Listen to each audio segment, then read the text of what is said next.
need luck. We're officially live. You ever done a live video? Like, not like this, but like on your phone?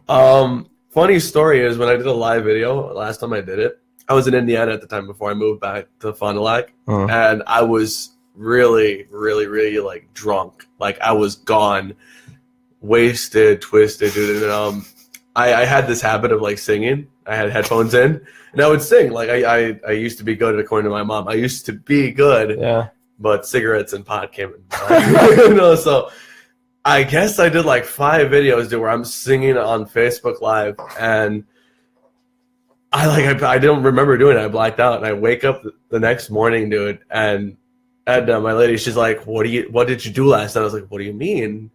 And she's like, "You were loud. You were really loud outside." I was like, "How?" She's like, "You were screaming. You were doing your singing thing." How many fucking years ago was this? This is actually like 2 years ago. I was gonna say, like, Facebook Live like just came out kind of on the phones not too long ago. So yeah, it had to be like 2 years ago. Yeah, and it was funny. I was like, keep going. I'm gonna angle the camera differently. And I was like, "What do you mean?" And she's like, "Go look at your Facebook." And I see these videos, dude. And I took the sound off because I was like, I know when I'm like really, really drunk, like I like go all out. As opposed to when you're sober, you can be like, "Oh, I gotta watch this and do that." My breathing. No, when I'm really drunk, I'm all like, "Fuck it, we're gonna go, dude." Like maybe you're gonna have a career where the only way that you can sing is if you're hammered, and you can't sing sober. I think they did an episode of Family Guy about that. Oh, my buddy Andy's here. Hey, Andy. Sometimes we have to look at the comments and just address things. Sometimes they'll tell us if we sound like shit. Hi, we sound Andy. great. He's a good dude. I've known him since I was, I want to say, 4. I've known him for 4, 5, 6, 7, 8. I've known him for 24 years. It'll be.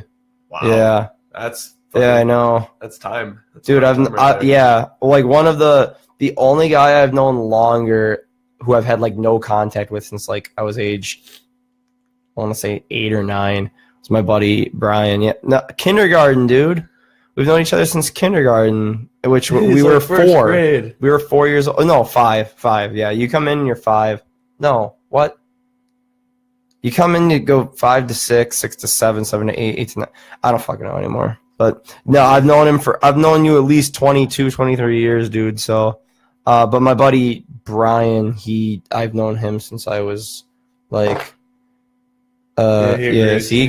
I've known him since I was like 2 years old. I kind of remember meeting him also. Like when I was real young, my mom had to like help me up and walk over there when they moved in. Like, get up, come on, you gotta say hi. You're like, yeah. Oh. Well, I didn't even know where I was. I was like, I was a kid. So, all right. So this is Juan. Everyone. Hey. Is you are the second Mexican I've ever had on here. You're the first Mexican guy. Dude, I'm going for a diversity thing. Do you know how many comments I get? Like, you only have white men. I'm just kidding. I've never had any of those comments. It's okay for you to say it. No, I've never had any comments of like, you gotta have more people. I would like to have more chicks on. Like, I would like to honestly, like, one of the cool things was having Gabby was like just hearing her perspective on the world from a mom. Oh yeah, like. I would not mind having more women on who have kids. Of course, women without kids is fine, but just, you know, and women with kids, I feel like they just know more. Like they just, especially if they're like 2 or 3 years old or older, they're just like, they look a lot older than they should. But that's a good thing because it's like it shows signs of aging maturity. They're dealing with this. I don't want to say problem or issue, but they're dealing with this. Not burden. They're dealing with this. There's no fun way to put it. Obstacle. There's no fun way. The way I see this, because I have 3 kids myself, and it's life changing. It changes you as a person, as a human being. Both men and women that deal with it. If you're committed to it, it's gonna change you. You're gonna feel how old you are. You're gonna start doing these things. Like before then, like when I was saying earlier, when you swear in front of a kid, they're just like, "Oh well, fuck," and you're like, "Hey, hold on," like, yeah, and you realize like 20 years from now, you gotta watch these things, and it's the way I always look at it is like I like people say this all the time. Kids don't make you grown up. They won't make you an adult. It's the journey, it's the process. And I tell people all the time, when I had my first daughter, it made me the man that I am. Yeah, I'm guilty of things. Everyone is. Mm-hmm. But, it's my job to make sure that she is the woman that she's going to be. She's the queen. And I tell her this every time I wake up with her, get her ready for school. And I'm like, you are the queen. You're going to do good things. You're going to do good things. I'm harder on my son because he's the male of the house. He's the only boy out of Edna, who was there. There's Edna. There's her brother Clemente, who's married. He has 3 kids, 3 daughters, and her sister that's got 2 girls. And then her other brother Ramsey, who has a life partner. He's gay, and he lives in New York. We don't know if he's ever going to have a kid. We're just like, oh, you're the next one. You're the last one, because everyone else, there's her sister, her brother, all live here in Fond du Lac or over there, and they have kids. He's the only one. But where was I going with this? You're talking about how it was like shaping you, how having kids was shaping you as a person. And it was amazing as that a man. When we had our son, we were finding out if we had bronchitis, and this is in Minnesota when I was living with my mom. Like we had a rough trial in our life where we were moving place to place. I was doing the same thing my parents did with me, and we were in Minnesota finding out if we had bronchitis. And Edna, she gives me a hug. I'm like, what's wrong? And she starts crying, and she's like, I just found out I'm pregnant. And I'm like, oh my God, I give her a hug. Like, this is 4 months after our daughter was born. And I'm like, it's okay, sweetheart. It's fine. I love you. I appreciate you. Like, I'm happy that we're having this. And so, like, we get through it. We get through our sickness, whatever. And then we find out the sex of the child. And she's just like, oh, I'm hoping for a boy. I was like, you're hoping for a boy? I was like, I'm hoping for a boy. We're going to fast forward to now. I'm like, I wish I didn't have a boy. I love my son, but oh my goodness, he looks exactly like me, has the same temperament, loves wrestling. Every now and then I'm sitting down looking at my phone, and I hear him. He's just like, hey, just Styles, delete. Bobby Roode, awesome. Like he's awesome. I love him, but like he's so rough with everybody, dude. Like he's just this little. He's gonna be 4 here in 4 days. What is it? 25th? Let me see here. 24th. 24th. 3 days. Yeah. 3 days. He's gonna be 4, and like he's just this rough house. But anyway.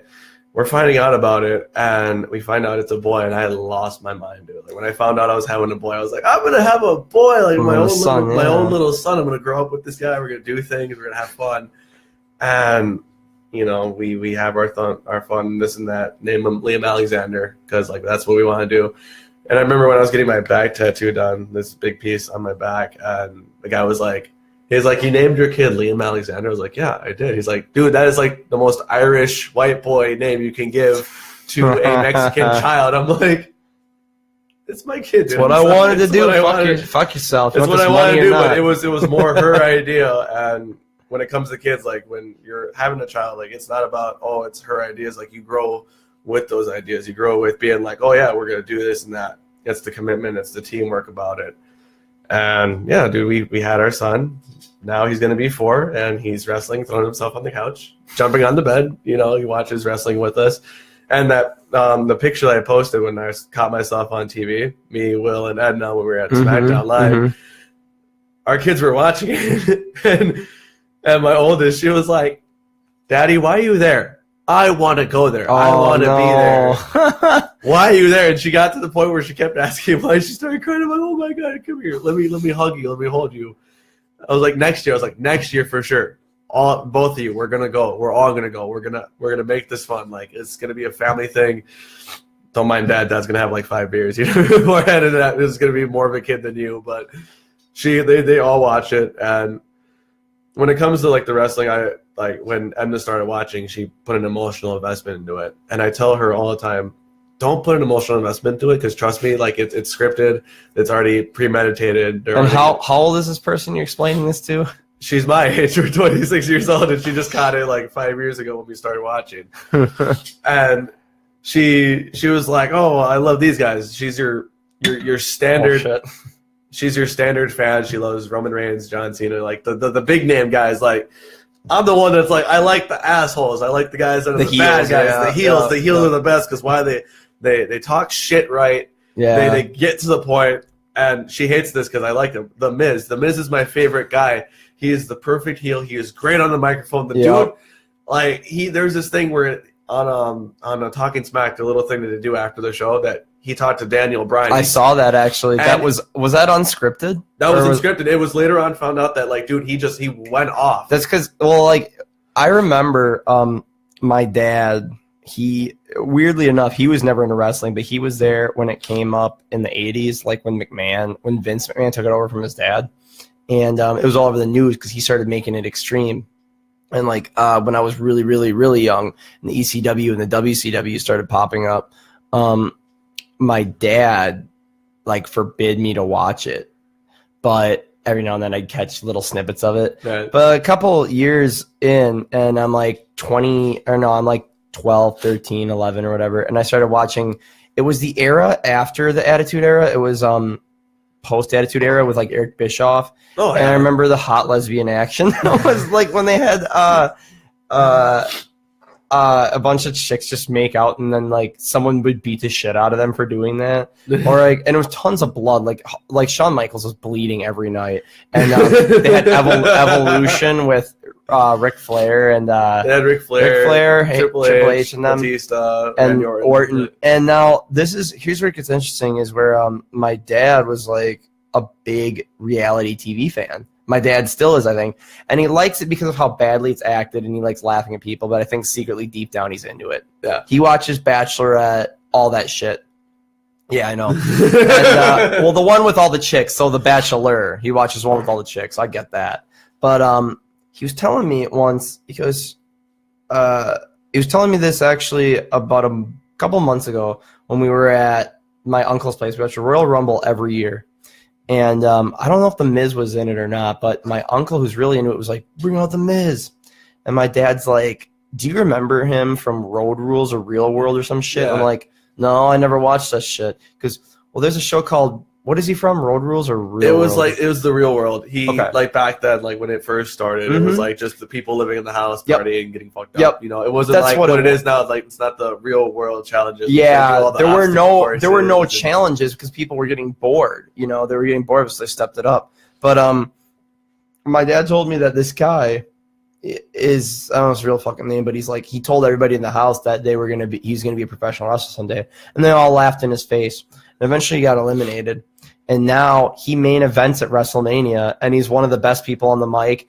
And my buddy Isaac, who actually met him, I think he's the first person I ever did a live video cast on here with. And he met The Miz, and he says he's like the nicest, sweetest guy in the world. It's like really good to the fans. But yeah, I've seen some of the work that he does on the mic, and as a heel, he's spectacular. He's really funny. Just like he's one of the guys like you love to hate. I think he's he reminds me of a young Chris Jericho. Dude, a buddy of mine says he's more like he's the opportunist like Edge. How Edge was. Edge was the perfect opportunist, especially when he had the briefcase, Money in the Bank. Dude, like he always cashed at the right time, and he was good at it. And same with Edge was like he was the guy you love to hate him. Mm-hmm. And if you're a real fan, dude, you grow up to be this dude that's like, oh hey, you know, like I hated him, like I hated the hell out of this guy, but oh my god, was he so great? Like this dude was awesome in the ring, in and out, dude. And with Edna, she's like, oh, you know, I don't like him. He's a dick. He does this. He does that. Whatever. I'm like, that's what he's good at. Yeah. Like, if you're the bad guy, it's easy to be the bad guy because genuinely deep down, you know, you're nice on the inside. So when people are like, dude, I've met The Miz. He's genuine. He's great. I'm like, oh, I believe it, dude, because it's easier to be the bad guy than be the good guy. Like when you watch promos, you watch like the real good guys that have been there in a while, like Styles, Cena, Taker, guys that have done bad and then went to good, and you can tell like they're just naturals at it. But then when you watch someone that's trying to be good off the bat, they're like, you're really stale on the mic, dude. Shut the fuck up. Yeah, I remember thinking very recently that it's more of a thing of like if it's a job security thing. Like if you're not good on the mic, talent will only take you so far because it is a soap opera. It's structured like a soap opera, and you're supposed to be entertaining. And if you don't get any mic time, or you're not just a colossal giant, like if you're like, I remember when Kane wasn't allowed near the mic when he was like head to toe covered in red and Yeah, black. I do. Like They wouldn't let him near the mic, but that was his thing. But he was an attraction because of how big he was. right. Then you have the opposite side, like fucking Taker, John Cena, where they could actually talk on the microphone and still be funny and fun in the ring. And like that's job security. And not only that will save your job there, it will also cause you to springboard possibly into acting, which I think is what all the WWE people want to do now. After seeing the career of like The Rock and like Dude, even Hulk Hogan went into acting. He blew up to be like one of the greatest. Like he's one of the like everyone loves The Rock, dude. Like I'm still waiting to find someone. I probably don't remember. I was really drunk probably if I did. But I'm still waiting to find someone that's going to be like, I don't like The Rock because of what he did. Yeah. Like I don't like him for his person or this or that. Everyone I've talked to, dude, like everyone loves The Rock. Yeah. Dude. Like he grew up to be this dude that was like, he was a wrestler. He was good at it. Best shit talker you ever find, dude. Like he is really. I'm gonna kick your candy ass. Hey, what was your name again? It doesn't matter what your name is, dude. Right. Like, the fact that he could come up with that shit, like he just invented that. I mean, like I think the best original shit talker in the WWE, hands down. I think if you can find a better example, you might be able to. But Ric Flair, when he was back in the late 70s, early 80s, when he was doing the Space Mountain shit. oh yeah, Like, this is what you look like when you ride Space Mountain. Oh, like it's insane. Like just the fucking acting that came. And back then they found them by chance. They weren't looking for actors. no, like, they didn't. They do were the whole just looking. process for it. No, now like, it's like they should make acting like mandatory for WWE, but you know that's probably too extraneous of a thing. Where it's like we can't screen everybody for an acting test. Just let them in. Just let them in. Just give them a microphone one day, see what they do, and they're like, just bombed it. I don't fucking get why they're like kicking people out because of steroids though. For real, like just let them fucking play. Yeah, dude. It's wrestling. It's not real. McMahon's probably on steroids. Yeah, he's he like probably 70 and he's jacked. He's still jacked. He's still like this Fucking big bulky dude, right? you know? And you're like, you're like old. Yeah, you're not supposed to fucking You're, like, look old. like that. I was gonna And actually. then you got like senior citizens. They're just like, no, there you go. Go for it. You know. Fuck that. No, you don't know what you're saying anymore. You're too old. You have no idea what you're talking about. So I have not watched like any wrestling since like 2003, 4. The last thing I saw was they just invented the Elimination Chamber. Oh, dude, I remember when they brought that out. And it's the cage, the circular cage or whatever.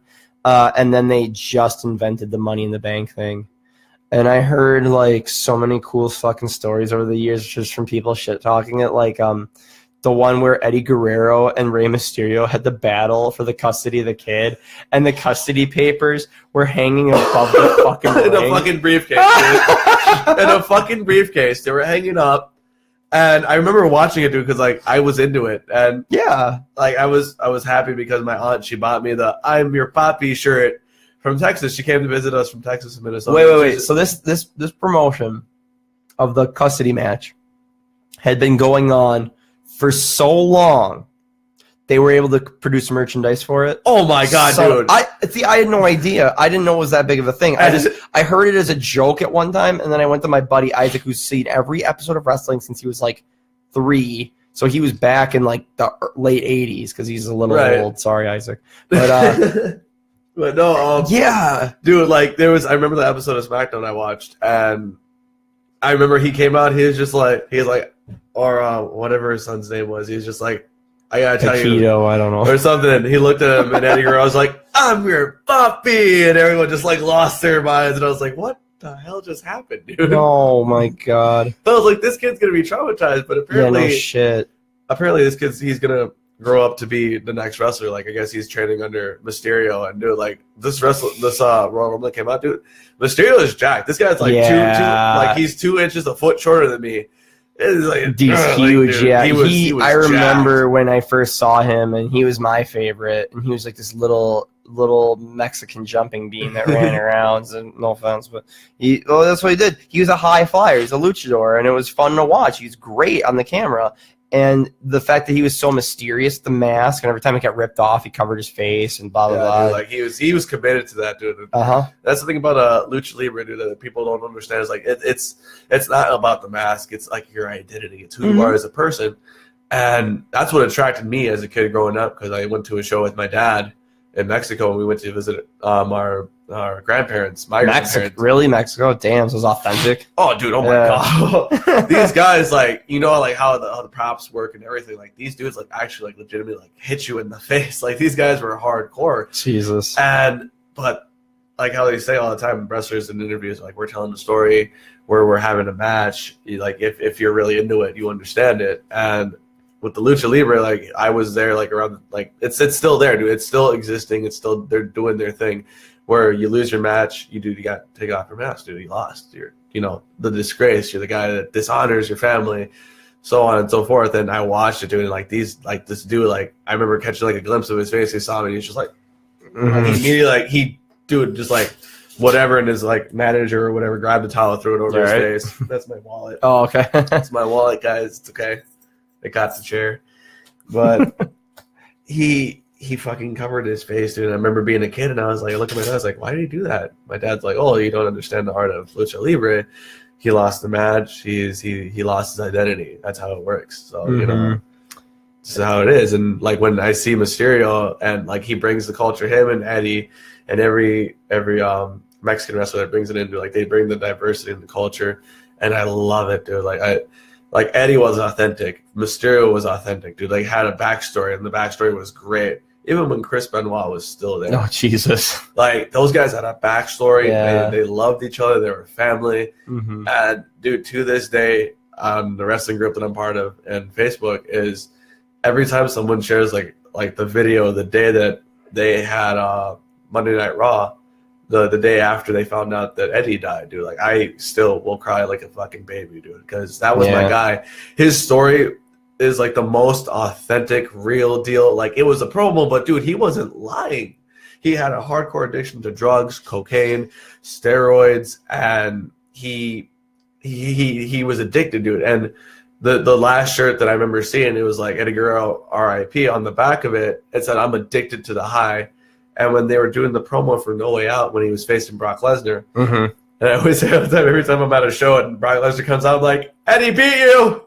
Nice. I just leave it like that, dude. You ever yelled at him when he was coming walking by? Yeah, just like Eddie beat you, like as loud as I can, and like I got like 20 people behind me, like, ah, my guy, and I'm like, no, dude. Fucking no, yeah. You know, and it was so real.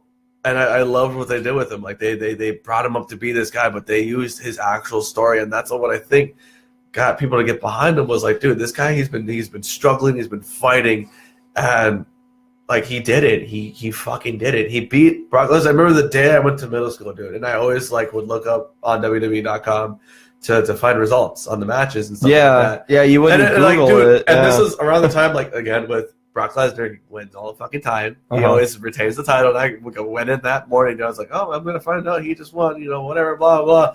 I go on there, and the biggest, like, the picture I just see of Eddie with the title, I'm like, he actually did. Eddie Guerrero posed biggest upset in WWE history, beating Brock Lesnar 1, 2, 3. And I'm like, I lost my mind, dude. I'm like in middle school in my class in my homeroom before we go, and I'm just like, fucking freaked out, dude. Everyone's like, whoa, what just happened, dude? And I'm like, I was like, oh my god. I was like, oh my god, my heart was racing. I was so happy, dude. And that night, it was on the third, like on that week, dude, I'm like, I'm gonna watch SmackDown. I'm gonna watch the celebration. I'm gonna watch his speech. And I remember watching the beginning of the show, dude. They show how everything happened, and I saw how Goldberg was involved, and he interfered in the match and said it planted seeds for their match at WrestleMania. And I'm just like, dude, this is fucking awesome. And then the celebration happened, and I just see like the smile on his face. And I'm like, dude, he fucking did it. And growing up with my family being the youngest and smallest, my mom, my dad were very stern on me, but they always taught me, like, it doesn't matter how big you are, it doesn't matter how strong you are. They're like, hey, you could be good at fighting, you have good fighting skills. They're like, as long as you got your heart, as long as you got this pumping, and you're not going to give up, you're going to win. You're going to come back on top. You're going to always do it. And they always watch the wrestling with me. They watch the pay-per-views with me. And I guess like my mom and my stepdad watched it without me. Fucking assholes. Like they watched it without me. Yeah. And we always watch the matches where like the bigger guy faces the smaller guy. And it's funny because my mom and my dad and my brother were just like, see, you see that small guy right there? He's like, what 120, 125? I'm like, he's like 180. You know, like they're like, they always tell me just like, it doesn't matter. Like they're not the big guys, but they're doing it. They're busting their asses. They're beating that ass. Like they're like, it doesn't matter. You're like, you could be the biggest, strongest guy in the room, and you can still get your ass beat by someone my size. Like that's how it is. And but they always were very strict about it. Like you have that heart as long as you know what you're doing. You're fighting. You're defending yourself. But it doesn't matter how big you are. It doesn't matter how strong you are. You could win the fight as long as you know, hey, I'm gonna do this. I'm gonna do it right. Do you remember? I don't know if you've ever fucking seen this, but like, there's a video of this news reporter. His name's John Stossel. He's a super right wing conservative reporter. That's like he's not really on much anymore because like news is like super liberal now. But no, I've never heard of this. No. Never heard the name. Okay, so like. He, back in like the late 80s and early 90s, even some of the 2000s, like he's still around. He would go into like any big news outlet, like at the time he, like in the 80s when Nintendo was blowing up, he went to Nintendo headquarters and just played like devil's advocate and goes, what about all these kids that are like developing diabetes because they're sitting on the couch playing Mario 16 hours a day drinking soda and shit. So he did this to wrestling one time, and he went into a wrestling event, and he goes, up to this gigantic dude. I don't know. I don't think it was Hogan, but it was somebody who looked like Hogan. And he goes, what is this? What is this allegation of wrestling that's fake? And how do you respond to that? And he goes, it's fake? I think this is fake? And he open hand slaps him but he catches like the whole side of his fucking head and says, does that feel fake to you, boy? Does that feel fake? Body's on the line every night. How's that fake? You never seen that? Oh my god! I'm actually gonna have to show you. I'll put this whole fucking podcast on a grind. Oh my god, dude! I've not seen it, dude. But that's awesome, dude. John Stossel. Yeah, the first thing is slapped by wrestler. Yeah, wrestling is fake. Watch before commenting. We're watching on our phone, guys. Sorry. It's only 45 seconds.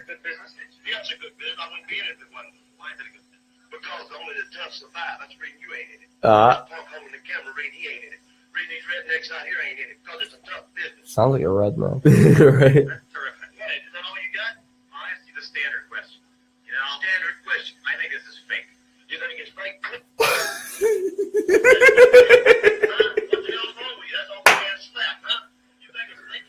Oh, he cracked him twice. Oh my god. Yeah, dude, like that's awesome. Yeah. It was awesome. There should be shirts of that guy. I don't know who that is, to be honest. Kayfabe goes wrong. I don't know what the hell that is. The 2020 incident. That's David Schultz. Yeah, okay, his name's David Schultz. Yeah, so like that, like it's fake in the fact that like it's still entertainment, but like those dudes are still out there getting hurt. You know, when you jump off the top rope, and I've seen Tough Enough where I saw where Triple H came out there one day and you know, everybody went dead quiet and just walking around, just, you know, his nose is there. Walking giant around. Nose. Just like handlebar mustache. Yeah, it was the old school. He had the ponytail and everything. Oh my god. And he goes, "You take a bump." And that's where like you fall on your back. Like you go from standing to instantly, like you don't fall over. He goes, "Okay, it's a good bump. You take a bump." And then next guy does it, but a little better because you learned from the first one. And he goes, "Sweetheart," this girl, "Sweetheart, you take a bump." She does it. He goes, "Okay, it's a good bump, good bump, good bump." He goes, I'm gonna do one now. And it was like, and he goes, and he gets right up and he does like 2, 3 in a row. And he goes, "What's the difference between mine and yours?" And they're like, "Intensity." He goes, "That's right, intensity." Now, if that guy, he looked like Triple H made it look like he got clothesline from hell. Like his fucking, he almost did like a complete backflip on his own. He jumped almost backflips, lands like it looks like he lands on his neck, and then he sells it and fucking like does a spasm or whatever. But no one actually hit him. So what I'm saying is like that ring must not hurt that bad, but you know that it still kills people. I mean, fucking dude. Owen Hart died in live television. Yeah, I know. That was that's I don't think I've ever seen the video, but like I know the video's out there of him like falling out of the basket or whatever. There's been other things like where the King had a heart attack on stage or on air, like he just fell out of the fucking chair and just like it's like fucking fell out. Dude, like the crazy thing about like when that happened, Michael Cole, like he just kept going, like he knew what was happening, and like he hears fucking Vince in his ears, like he's like just keep going. I remember reading that was like a huge turning point for him because not a lot of people liked him because he was like just bland or whatever, or he was supposed to be like the voice of reason, whereas somebody else was like the crazy guy.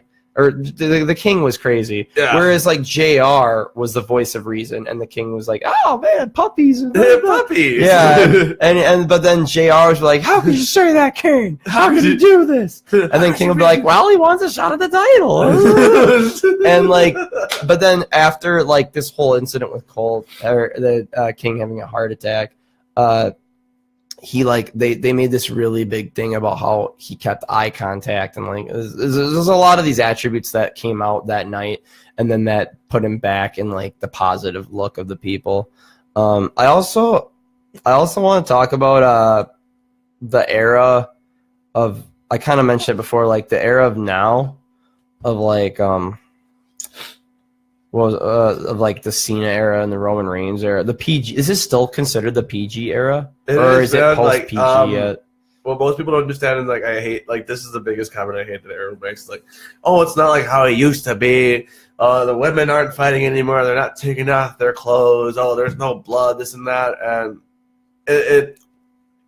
you got to understand from like the actual athletes, sports, entertainment kind of thing. Yeah, as there's reasons why I don't do it. There's reasons why there's no more headshots. You look at concussion protocol. You got a lot of people. Yeah. Like even if you hear some of the guys that are still doing this, the biggest one I always point out is Sasha Banks. When you hear her talk, you hear her trying to calm down the lisp that she's got going on, and that's only because of like how many headshots she's had, how much head injuries you get. And I found this out like years ago. I was like, when they talk like that, it's not because they just got lisp to do it. Like they talk like that because hello, you got bumped in the head so many times. Mm-hmm. That's why. They look at that. No more headshots. They don't work like that. When people do a headshot, everyone loses their mind. Like, oh my god, they just fucking hit him in the head. That's not a lot anymore. The bleeding, the blading and cutting, it's not a lot anymore because of hepatitis, I guess. Well, yeah, they should have known back in the fucking like. I remember when, like I said earlier, Shawn Michaels, Shawn Michaels would be from like his forehead to his chest, solid blood, like paint. Like almost every Monday night, he would be like that. Watching a match at Survivor Series like back in 2003, that he got he hit like the turnbuckle or whatever, like he just started bleeding all over the place. I'm like, oh my god! I was like, how the fuck do you bleed like that, like that much? And you find out it's the bleeding. But yeah, dude, like it was like his whole face, even his hair. Back when he had like the long hair, his hair was covered in blood. His chest and like he was always bloody. Yeah. He was like black and white spandex too, and like you don't see it on the black, but like you see like little smudges on the white. You're like, oh, he's still bleeding, dude. Yeah. I remember watching that match, and I was like, Jesus fucking Christ, dude. I was like, dude, you're bleeding a lot, and then like a lot. And then Austin's team lost, which he was a part of. Orton eliminated him, last person. That's it, done, game over. Everyone's like, oh, he should have kept fighting. I was like, no, dude, I think he needed to stop because he was bleeding a lot, dude. He needs medical attention. He needs help. Like, gotta stitch that shit up, dude. Come on. I remember, I think a lot of it changed just with the times. Not evolution, but like, what's the word I'm looking for? The fucking the rise in popularity of social media. Like when I was watching it, like Facebook wasn't even a thing. The only thing that was around was the internet. Like you said earlier, was when you would go to WWE.com. I remember doing that, especially a lot when I was in 5th, 6th grade. Yeah. And I wasn't using Google. God, I remember in 5th grade, I said use Google or something as a joke. I said it, use Google, because I knew what Google was. And my friend's like, Google sucks, use Dogpile. Dogpile was a search engine. That's what it was called. That's what it was called. And someone was like, use Dogpile. And I still in touch with the guy today. I kind of want to remind him. He'd be like, you're a freak. I don't remember that shit. But no, this is like 2003, not even. And I remember very slowly, like when Twitter became big in 2009, I remember a lot of wrestlers, when they would walk out, they'd have their name, and it would be like @ and username. I'm like, the fuck? That's not for Twitter, is it? It is. And I'm like, oh, CM Punk's on here, and then like a lot of comedians did it. Fucking Donald Trump's on it. It's like, It's like you're doing something that was meant for children. Oh wait, you're finding out now that the kids who grew up during the Attitude Era and the Austin era, and like even further back or maybe a little further ahead, they're all having children now. So like they're wanting to get their kids in to wrestling, but it's like, I don't want my daughter watching hot lesbian action, or I don't want my son seeing Edge in bed with Lita in the middle of the fucking ring. So it's like, well, why don't we target the children? So because it's extra ticket, they're bringing in themselves and their husband or wife. Oh, also they're bringing in their 3 fucking 7-year-olds and 8-year-olds. That's 3 more tickets. Holy shit! And they're geniuses that they thought of that. And then they go on social media to make it like, because don't you remember watching wrestling on like Mondays and Thursdays? Yeah, and you're like, dude. God damn it! I gotta wait like 4 more days before I find out anything. Yeah. Now it's a 24-hour a day, Yeah, 7 dude, like day a you week find out, thing. like you find out like the next day, like when like even now, like with social media, they brought it up, and like when I found out like Daniel Bryan was cleared to come back in the in-ring action, dude, I'm like, how'd you find that out? And she was just like, it's on here, it's on IGN, it's on a bunch of major on websites. WWE.com, it's on Facebook, it's posted everywhere, you know. It's a news article.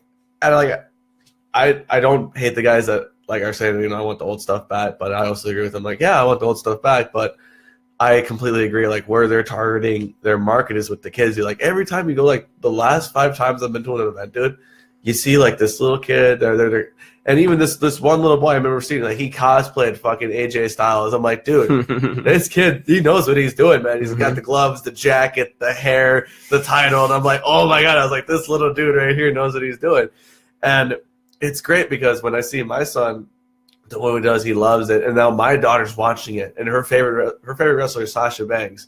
Okay. Which I'm like, you can find someone better, but I love you for who you are. I don't even know who Sasha Banks is, to be honest. But it's like they've grew up and they've improved, and you know it's amazing because like now like the biggest thing with them is the women's wrestling. It's not divas. They're not bra and panties matches. They're not you know this and that. You know, like these ladies know how to wrestle. They know how to back their shit up. I was like, what was that? Sorry, it was a fuzzy. It was distracting me. Fuzz. Okay, so like I'm 27, maybe 28, and I don't care if I get judged for this, but like when I was a kid, I was like, oh my god, bra and panties matches, and now I'm looking back, I'm like, how the fuck did they allow that? And like, I'm the biggest perv ever. Okay, everybody knows I love tits. I'm a fucking dude. Give me a break. But and no, everybody in the bar is like, oh, there's Mitch. He's looking at big saggy tits again. So what? Like, if that came on today, I'm more of a butt guy. I'm like, I know. That's fine. Everybody is, but I'll die like this. What I don't fucking get, I'm like, even that's me.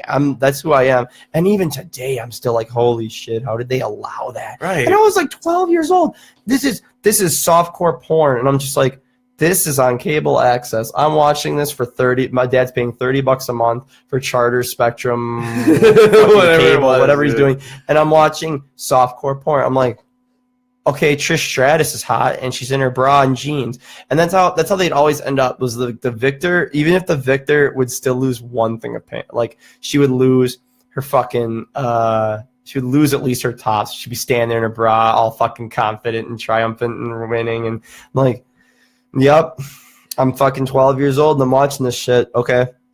Now, if I watch that today, like, I watched the Women's Rumble with my uncle, and he's got 3 daughters and a son, and they're all, I think the youngest one's 7 and the oldest one's 16. Oh wow. So like, yeah, he's got a boy and a girl who are like 15, 16 years old. He's got 2 that are like 7 and 8. Okay. Oh my god. So like, and I'm like, I'd let them watch this. I'm like, what about like when I was watching? He goes, oh hell no, because like Lita and Trish Stratus would be stripped down to their fucking tits and just beating the shit out of each other, and nothing would happen. Now they're having their own. They're coming out in like a lot of clothing. Like there's one that I just looked up. I don't know who she was. I fucking forgot her name. I'm really sad about it. But she came out. She's like 23 years old, and she looked like Trish Stratus, but she was in jeans and a full t-shirt. I'm like, that's fucking cool, because like they don't feel like they have to. I'm not doing this to pander to any women. No. There are no women watching this, so I don't give a fuck. I don't think women even listen to this, so whatever. I'm not doing this to gain cool points or whatever. It's fine, I think it's cool that women in this now feel like I don't have to dress with nothing on to get where I want to in my career. I don't have to wear a fucking V-neck that shows half my boob. I don't have to wear fucking the thong that rides up over the hips.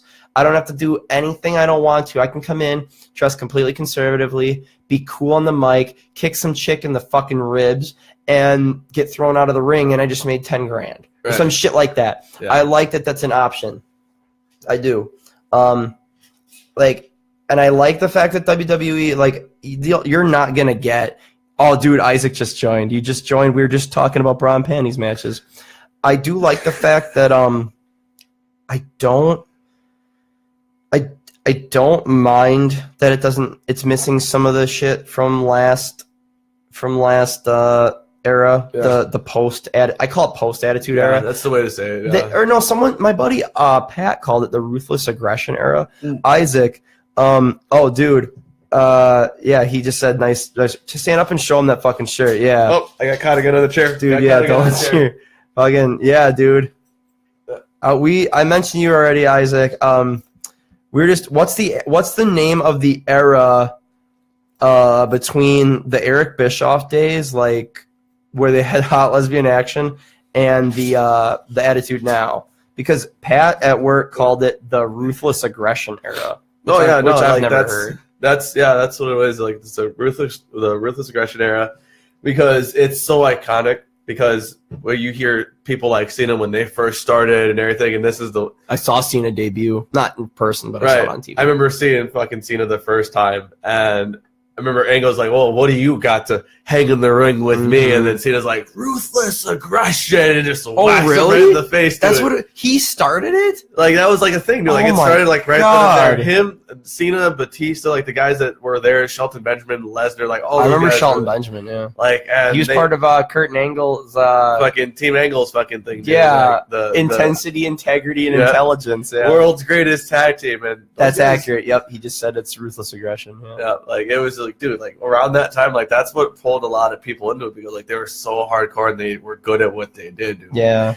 and you watch, like I feel so old, dude, because I remember watching it then from 2002 and to now, dude, like when it actually stopped was I believe 2010, 11 or 12, like it slowly progressed and died.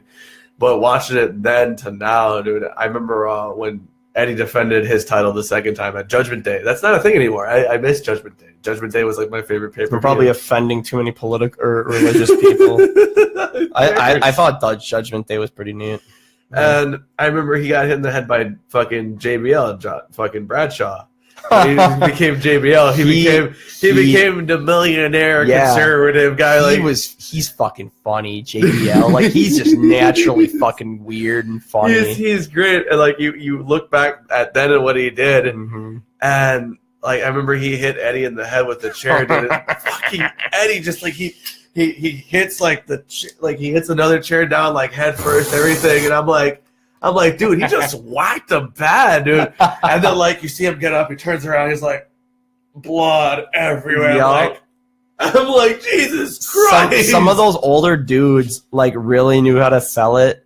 But I remember when the WWE Network first came out, Oh, I at remember first, that, like yeah. a couple, 3-4 years ago, I think. And I went to my buddy Isaac here. I went to his house, and we watched a match from like the previous night.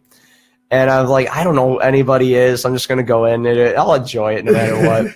This guy named Fandango or Fandango Oh my or God, something. he's awesome. And he dodged a punch from somebody. I forget who it was. And then, but like as he dodged, he like stumbled away, but he kind of danced it off. And then as soon as he turned around, he just caught a fucking boot that made his head turn like almost all the way around. But someone played the sound effect perfectly, like it clacked like that, like right as it hit his fucking face, and he just went. I spit whatever I was eating. I remember spitting a lot. Cena won his very first championship from JBL. Yeah, that's Dude, very true. I remember when JBL had long black hair and he was in the APA or whatever. Dude, that was just like. And then he. Oh, you okay? What the is, fuck is that? This is a sewing What is needle. that? It is a sewing needle. Oh that my was stuck in God, my are you foot. okay? I'm fine, dude. Hey, come on, Weekend Adrenaline podcast. You'll get needles. In your feet. In your feet. Hey, Guaranteed. no, stop heroin. Fucking Christ. I can't even pick it up. That's crazy, dude. Some Like, fucking like chick. I'm sitting here playing with my feet, and next thing you know, I'm like, God. what is that? And I look down, I see the shimmer, and I grab it like out of my sock. Jesus. I'm sorry about that, dude. That must be from She Who Must Not Be Named. Wow. I feel terrible about fucking You know who. Voldemort over here. I feel bad about that, dude. Like, she never sewed either. That's fucking weird. It's whatever, man. Like things happen like that. Yeah. I get burned at work, and they're just like, "Are you okay?" And I'm like, "I'm fine. I'm fine. Cool." Go away. Like my arm could be like completely blistering and like you oil burn. And boiling everyone's up like, like the toxic everyone's like, "Are you Avenger. okay? Do we need to call an ambulance, Yeah. hospital, whatever?" And I'm like, "I'm good." Like Your this is the skin's life of a cook. boiling like the toxic. So it's the life of a Avenger. cook. Last night I was watching Guy Fieri show, Drivers, Dine-Ins, and Dives, and Okay. like he's at this place in fucking San Diego. This guy's like, you know, in the kitchen you got like your ovens, and then you got your heating ovens above the grill or wherever it's gonna be, Mhm. and those are just for touch up for like creme brulees, shit like that. Melt your cheeses, whatever you want. You know, add more wow to your food. You know, quote unquote. And I see this guy, and like those things are like they're about like 300, 400 degrees hot. Like you throw your shit in, and they're hot. I see this guy grab this fucking cheesesteak. I'm like, not even like barehanded it. I'm like, I need that. It's Yeah. like, I need that. Dude. And my lady Edna, she's like, oh well, that's years of working in the kitchen. And I'm It like, is, yeah. and I'm like, dude, it's got fucking calluses of a champion. He's How- just like, to grab. Or maybe and the pull, flesh like- is burned down to the fucking bone. You must have read my phone because my notes say wrestling, parentheses, comparing the era with the past. The next one was being a chef and how you got there. dude, Dude, yes, well, absolutely. I was down. saying, I remember when I was working at McDonald's and the pie oven. The pie oven cooked at 400 degrees, but they cooked them in like 10 minutes. Yeah, right. Yeah. They cooked from frozen to fresh, or whatever you want to call it, frozen to cooked in 10 minutes. From solid blocks of ice. Yeah, dude. No, And, I remember. I worked in a McDonald's in Minnesota. And my friend was like, grab the pies out of the oven. They're gonna burn. And he goes, fuck it. And he just went, and of course he went to the hospital. But we were like slammed. We were pending like 7 or 8 or 9 or whatever. Dude, and I got to give props to whoever that guy is, but yeah, that's how it is. And like, did you go to Fondy? Oh no, I actually went to high school in Minnesota. Oh, you gotta take a call. You can take that if you need to. Nah, it's fine. I can carry it. I'll message her here, be like, yeah, I'm still doing whatever. Styles versus Nakamura at WrestleMania is gonna steal the show. Literally a dream match. I don't even know who Nakamura is. Sadly, it might be important. You can take it if you Hold need on. to. I'm gonna put her on speaker. Oh, Hi. geez. Where are you? I'm at Mitch's house, and you're on live TV right now. So watch your words. Hi, say hi, Mitch. Hi. She hang up. She's gonna. Oh, we just lost a viewer. That might have been her. Wouldn't that be cool if she could? Dude, that's hey for I told anybody her- watching. If you want to call and be a guest spot on here, we can call you, and then we can put it on Call speaker. your request in right now. Yeah, we could answer the phone, and then you could watch yourself talk to us on the. You could watch yourself talk to us, talk to you yourself on the screen. You could be a guest spot. That's kind of like What are you gonna do, Mitch? You gonna phone in an answer? Yeah, I was gonna say it's like a game show. You could. That reminds me of when Gene Simmons, for some reason, of Kiss, tried to sell Howard Stern a Kiss casket, a coffin that just had a bunch of Kiss on it, and he said, and for $1 million extra, I'll throw in Ace Frehley, our guitar player. So when you're dead, you can spend eternity spooning with Kiss. It sounds like something off the Howard Stern show. It is. I love it, dude, the Howard Stern show is so good. I think he's still doing it, but it's not dude, as wild as it used I to remember be. watching it, and then like being a kid growing up watching it, and then like they made fun of it on Robot Chicken with the Muppets. Yeah. And it was, I don't remember her. She was the female one, had like the stoner eyes. Miss Piggy? No, not Piggy, but she was the skinnier one. She was part of the band with Animal and Oh my God. all the other guys. And like she's talking about how like she had like HIV or something. She was gonna die. And Howard Stern's like, oh, well, that's the, let's see them boobies. Dude, no matter who they have on there, they could have like Chelsea Clinton or somebody. They're like, is there any way you could get you to take your top off? Like, you'd have porn stars on there all the time, and they'd walk in topless. Dude, and then, it's late night, and that's what I miss about, growing up as a kid. Like, late night, you had Insomniac on Comedy Central. That was David Tell? Yeah, David Tell. Dude, yes. Insomniac was my shit, dude. Like, that's how I found out about Mardi Gras. That's how I found out about Mardi Gras, was with Dave Patel and Insomniac, dude. He's walking around with the beer. I got to show you. You can keep talking, but watch when I queue up my Pandora so you know I'm not bullshitting. Look what fucking channel's on right when I turn it on. The wing's just right for dick jokes. David Tell stand-up. David Tell radio. That's what I fucking listen to.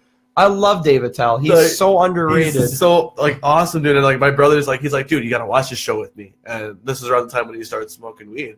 And I didn't start smoking weed until I was like 15 years old, and I'm like 12. I'm like, what are you trying to show me here, Dad? Like, dude, and we're watching this show, dude, and it's Mardi Gras episode, and he's walking around with a beer, smoking a cigarette, and he's doing his thing, his shtick, whatever he was doing. Yeah.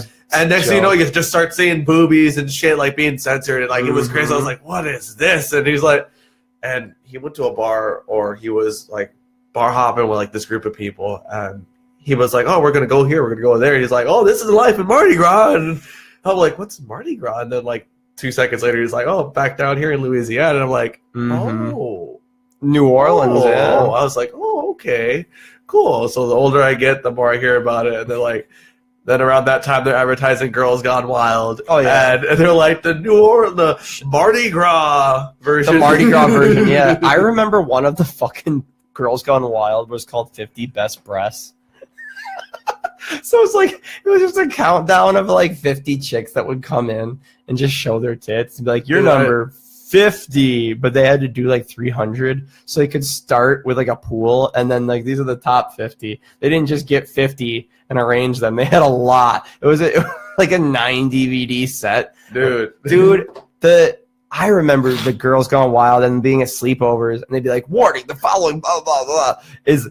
And then it's like, are you tired of sitting around? Well, it's like, you got the Malibu cruise of tits or whatever. And like, I remember right before that went off the air, because now it's just, you just go on the line or whatever. And right as it went off the air, they started getting really, and I mean really liberal with that censor bar. Like sometimes it wouldn't be quite aligned, but they never show anything.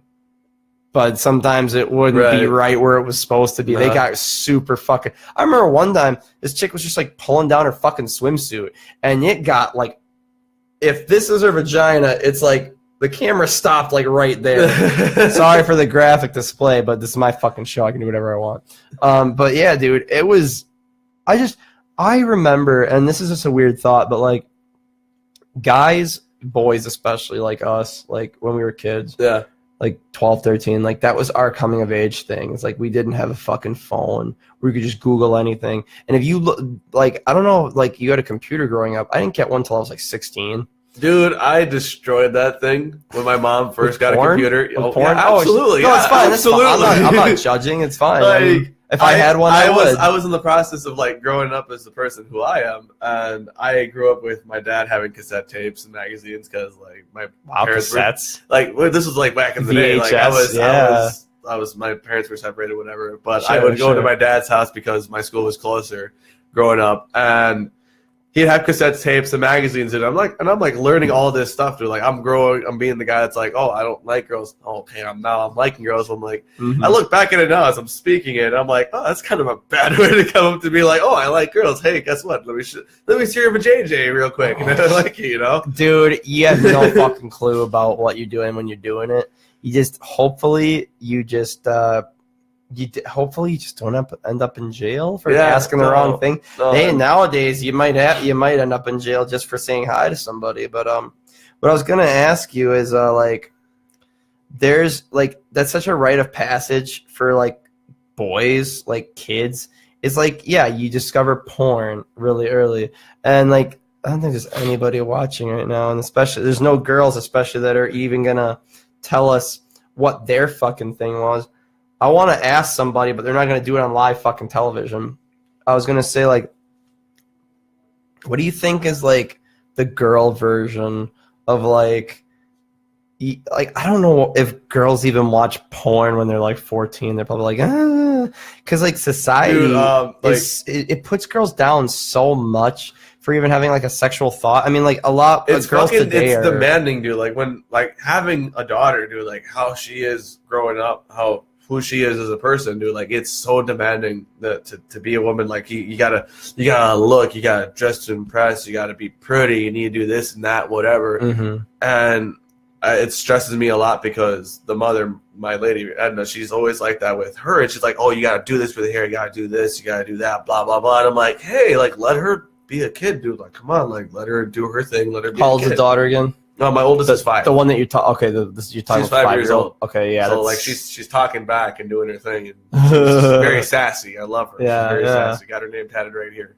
But good.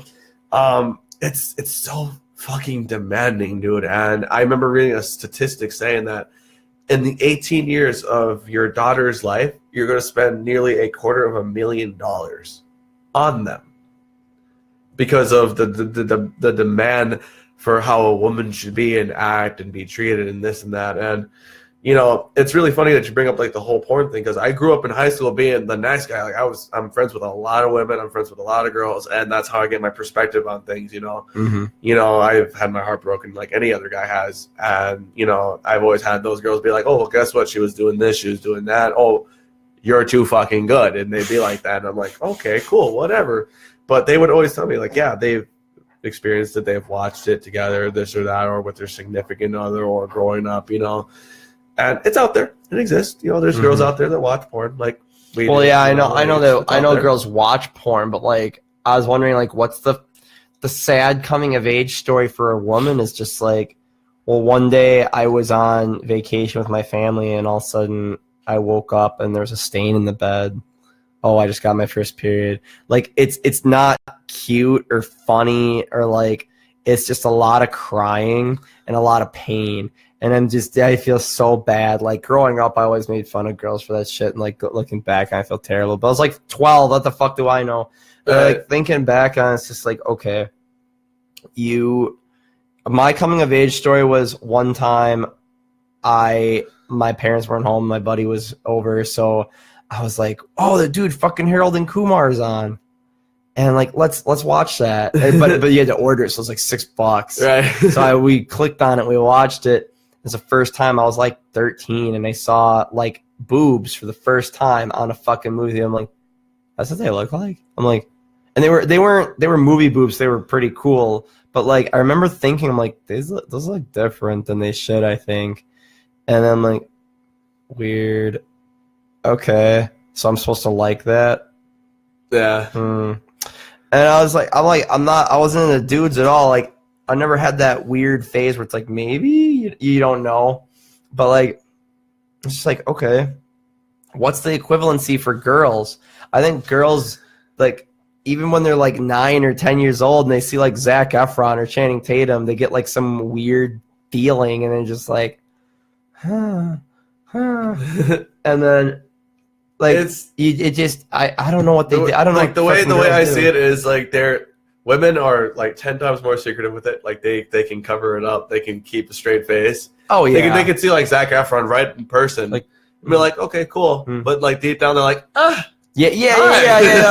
Like you know, my vagina's on fire. And like that's the cool thing that I like is like they can be so cool and collective, but at the same time, like us guys, we can see like, oh, let's like Scarlett Johansson in a nice sundress or something like that, and we'd be like, hi, like you see like an inch of cleavage. We just like we be slipping off the seats and stuff like that because like that's how we are. I don't know why, but we're just fucking like that. I remember when I first went to college and it was 2009 and I saw this girl in college that she was just fucking gorgeous, and I remember running into her at I think it was Target at the time. And I had no idea. So she goes, oh my gosh, hey, you're in my math class. I go, hi. Oh, I remember my voice broke so hard. I'm like, what are you doing here? And I remember swallowing and sweating a lot. She goes, oh my God. She was shopping. And I'm like, yeah, me too. And I'm like 19 years old. I'm like, oh, what do I do? Oh, I had no idea. And I'm like, okay, bye. And then we're like walking the same direction, so I had to walk faster, like in Superbad, right? Where he's like, "Bye," and he just starts walking really fast. Backpack. Yeah. She starts walking forward, and she's like, "I do like no, like that was like with me. I grew up thinking like I wasn't like much to look at. Like that's the mentality I had growing up. Oh yeah, me too. And you know, I guess according to some of my friends in school, they were just like, "Oh yeah, you know, I thought you were really cute, and I could have dated you and this." And I'm like, you know, I could have used that confidence. Yeah, then, you know? I always call bullshit on that because like it's easy to say now that you gotta, you know, when you're married with a couple of kids. I guess that doesn't go away. There's a couple comedians that do jokes about that where they say like there was you get to a high school reunion and a couple of girls will go up to you and be like, you know, I wanted to fuck you in high school. It's like, well, fuck you. You know you didn't. No, you didn't. My pizza face was so bad. Every time I'd ask somebody out, I'd stay home and try to save the world. My Mexi stash stood out so well. Come on, what are you talking about? You know. If I was you, I would have fucking gone all the way with like a sombrero and bandolier of bullets and just walk in and be like, it was really funny growing up because like I guess I had like these little things right here, like little hairs. Oh, nice. And I had no idea about it until one day some girl I was messing around with, like there's this punk show we always go to in Minnesota, and nice. Burnsville, Minnesota. It's called The Garage. And this is where a lot of local bands play, and it's a punk scene. Dude. Like this is where I grew up in my punk scene. I had Mohawk, all this shit. Nice. I have pictures on Facebook. You can find them. But like, dude, like there's this one girl. She's like, we were like making out, whatever, dude. Like this is how I met people on MySpace. You know, back when you had MySpace. Fuck so like, oh yeah, add me. This my tag's like RAR XD. You know, like fuck yeah, so dude. Scene. My name is Sydney Suicide. Like find me. You know, and I'm like, okay, Sydney Suicide. What's up? And we were making out, and she looked at me, she's like, so when are you gonna shave that? I'm like, oh. I'm like, shave what? And like I had no idea. She's like, your thingies, and I'm like, thingies. Oh my god. Like I was like, wait. And I felt them. I'm like, I have hair. You should have said when you shave yours. Dude, chicks have mustaches then. Well, some of them do. The older. Right before, I probably shouldn't mention it on here, but fuck it, she's not watching. There was the last girl I dated. She's like, she'd brag about. She's like, feel up here, and I'm like, yeah. She's like, I shaved. Well, I mean, as girls get older, like especially girls in their 30s, I've noticed they have hair on their face. Yeah. They just fucking don't care anymore. They give up. And to me, that's fine. That's fine. Like I look for that now. I'm older. I don't want. Well, I mean, the 22-year-olds with the fucking perky tits are nice, right. But like I'm not really attracted to that anymore. Cause it's like you don't fucking know what you want. Like you find like a 23-year-old with their shit together, and all of a sudden you're like, oh, Yeah, I bought a car the other day with no money down and no credit. I just took out a loan. It had something like 25% interest on it. I didn't know what that means, but like I'm really, really excited. It's got suicide doors and shit. And I'm like, fuck you. I was like, don't talk anymore, please. Just take your bra off and shut up. I don't say that obviously, but yeah, it's like when you get older, especially like my age, like you've been with the same girl for how long? About 6 years now. That's fucking awesome, dude. That's awesome. I respect it. That. It has its perks, but it also has its kinks. You know, I wouldn't, like most things do. I would not fucking trade that for anything. Yeah, like, you know. I wouldn't. But like with the whole growing up thing, like I remember like going into high school, dude. I used to shave like the little crap off my face, and even below the belt too. Like I was that guy. I was that guy, dude. Like I used to do that. Yeah. And you never know. You never know what's gonna happen. And like it was like I guess like I don't know if it's still a thing. I know it's a thing with most people. Like oh yeah, you shave below the belt. Oh, me too. I like that. Oh, I don't like that. This and that. Whatever. Yeah. And I've just like realized like the other day I was like, I don't even do it anymore. Like I'm like, fuck it. Just let the naturality come out. Let the forest reclaim the land. Let's be men. Whatever. Blah blah. It's like I'm sorry to everyone saying this. It's a TMI thing, but I guess like it's up to you what you want to be on here. Like one day, me and my lady, we were getting intimate and we did it. Nice. And nice. She noticed. She was just like, oh hey, you didn't shave yourself. I was like, yeah, I didn't. I just kind of gave up. She's like, okay. She's like, that's good. She's like, it doesn't feel like I'm fucking a boy anymore. And I'm like, oh. I was like, whoa, dude. The first time I heard of girls not shaving anymore, or when it went into like, I know a couple of girls that are like, I shave, I groom. I'm like, oh, so it's not completely bald. It's like, no, because I'm not a fucking 12-year-old girl. And this chick is like 22 or something, 23, and I'm like, well, what the fuck? She's like, got a landing strip. I have a patch, okay? I'm like, okay. I recently, I don't care if she's watching, but I recently went on a date with a girl, and I don't know what we were watching Wolf of Wall Street, and there's a part where it was like, it takes place in the very early 90s, like 92, and he goes, Dad, they're shaving now. It's like, well, when I met my wife in the late 80s, like everybody had a bush, but in the early 90s, it's like he's cheating on his wife, obviously. He's like, oh, these girls, they're fucking hairless. They're bald from the eyelashes down. And he goes, and his dad's like, really? Like, one, I could not fucking talk about my dad shit with my dad. But two, he's like, really? He goes, I never minded the bush. And he goes, it's just, we were watching this movie, and she's like, I'm like, I'm like, she's older. Like, my last girlfriend was like 3 years younger than me. So we were off on a few things, but we made it work. Right. And I asked this girl I was on a date with, and she goes, I go, is that true with even girls, because she was my age? Right. She goes, well, I mean, I have a landing strip. I'm like, oh, you do? She's like, well, you're not going to fucking find out tonight, but I'm like, yeah, I know. And I immediately, I just like, well, and I pound the whiskey that I'm drinking because I was just like, make me drink. And I found like, well, I wasn't expecting to get fucking laid, but I'm like, don't fucking say that. But I remember, where was I going with this? I remember when I was like 18, 19, and like every girl I ever met was like just fucking clean. Just nothing. Dude, it was me growing up, like I had my experiences. I've met women that have and haven't. And I used to be very picky as a teenager, like most people are. Yeah. And me and my coworker, he's like 34 years old, but like we're really cool. Like we click together. We're awesome. Like I've worked with him the last 5 years of my life. And dude, it's really funny because like he agrees with me. Like the older you get, the more you're like, whatever, fuck it, dude. Like if that's who you are, that's who you are, whatever. And we talked to this one kid who's 19 years old. He works with us. He's a hard-working guy, dude. Like, this dude, he's one of the hardest-working kids I've ever met in my life, dude. Good. That's good to see the next generations. And we always give him shit because we're like, we're going to find you a lady. We're going to do this for you, this and that, blah, blah. Like, is he a virgin? I don't know. He might be. I'm not sure. He's not watching. Fucking rat him out. But like we talked about it on Christmas Eve. We were working on Christmas Eve together, and we're like, dude, for your 21st birthday, we're gonna get you some hookers. We're gonna go out to the strip club. We're gonna get you some ladies. Blah blah blah. We're gonna the ultimate guy experience. We're gonna just do it for you, man.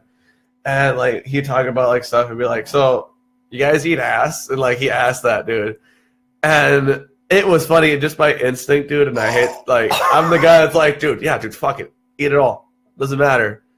And like my buddy, he's like, yeah, dude, like the older you get, you're like, the more you're like, fuck it, you're gonna enjoy, you're gonna have fun. Yeah. And I was like, dude, trust me. I was like, I used to be like you. I used to do things I didn't like. Now I'm like, oh yeah, I do it because like I get in the heat of the moment. I just do it. Fuck Jesus Christ, I've never done that, and I've never been asked.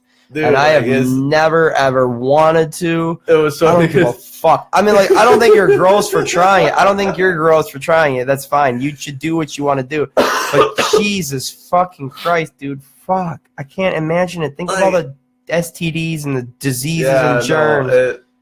Actually, I was the one that taught my friend how to go down on a girl because he's like, guys do that. I was like, yeah, like it's oral satisfaction, dude. People are like that.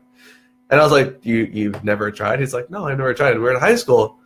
And I'm like, dude, you're with this girl. She's really hot. She most likely is clean down there, like groomed up and everything. Yeah. Because of how she carried herself. And that could be wrong. Like a lot of women carry themselves right.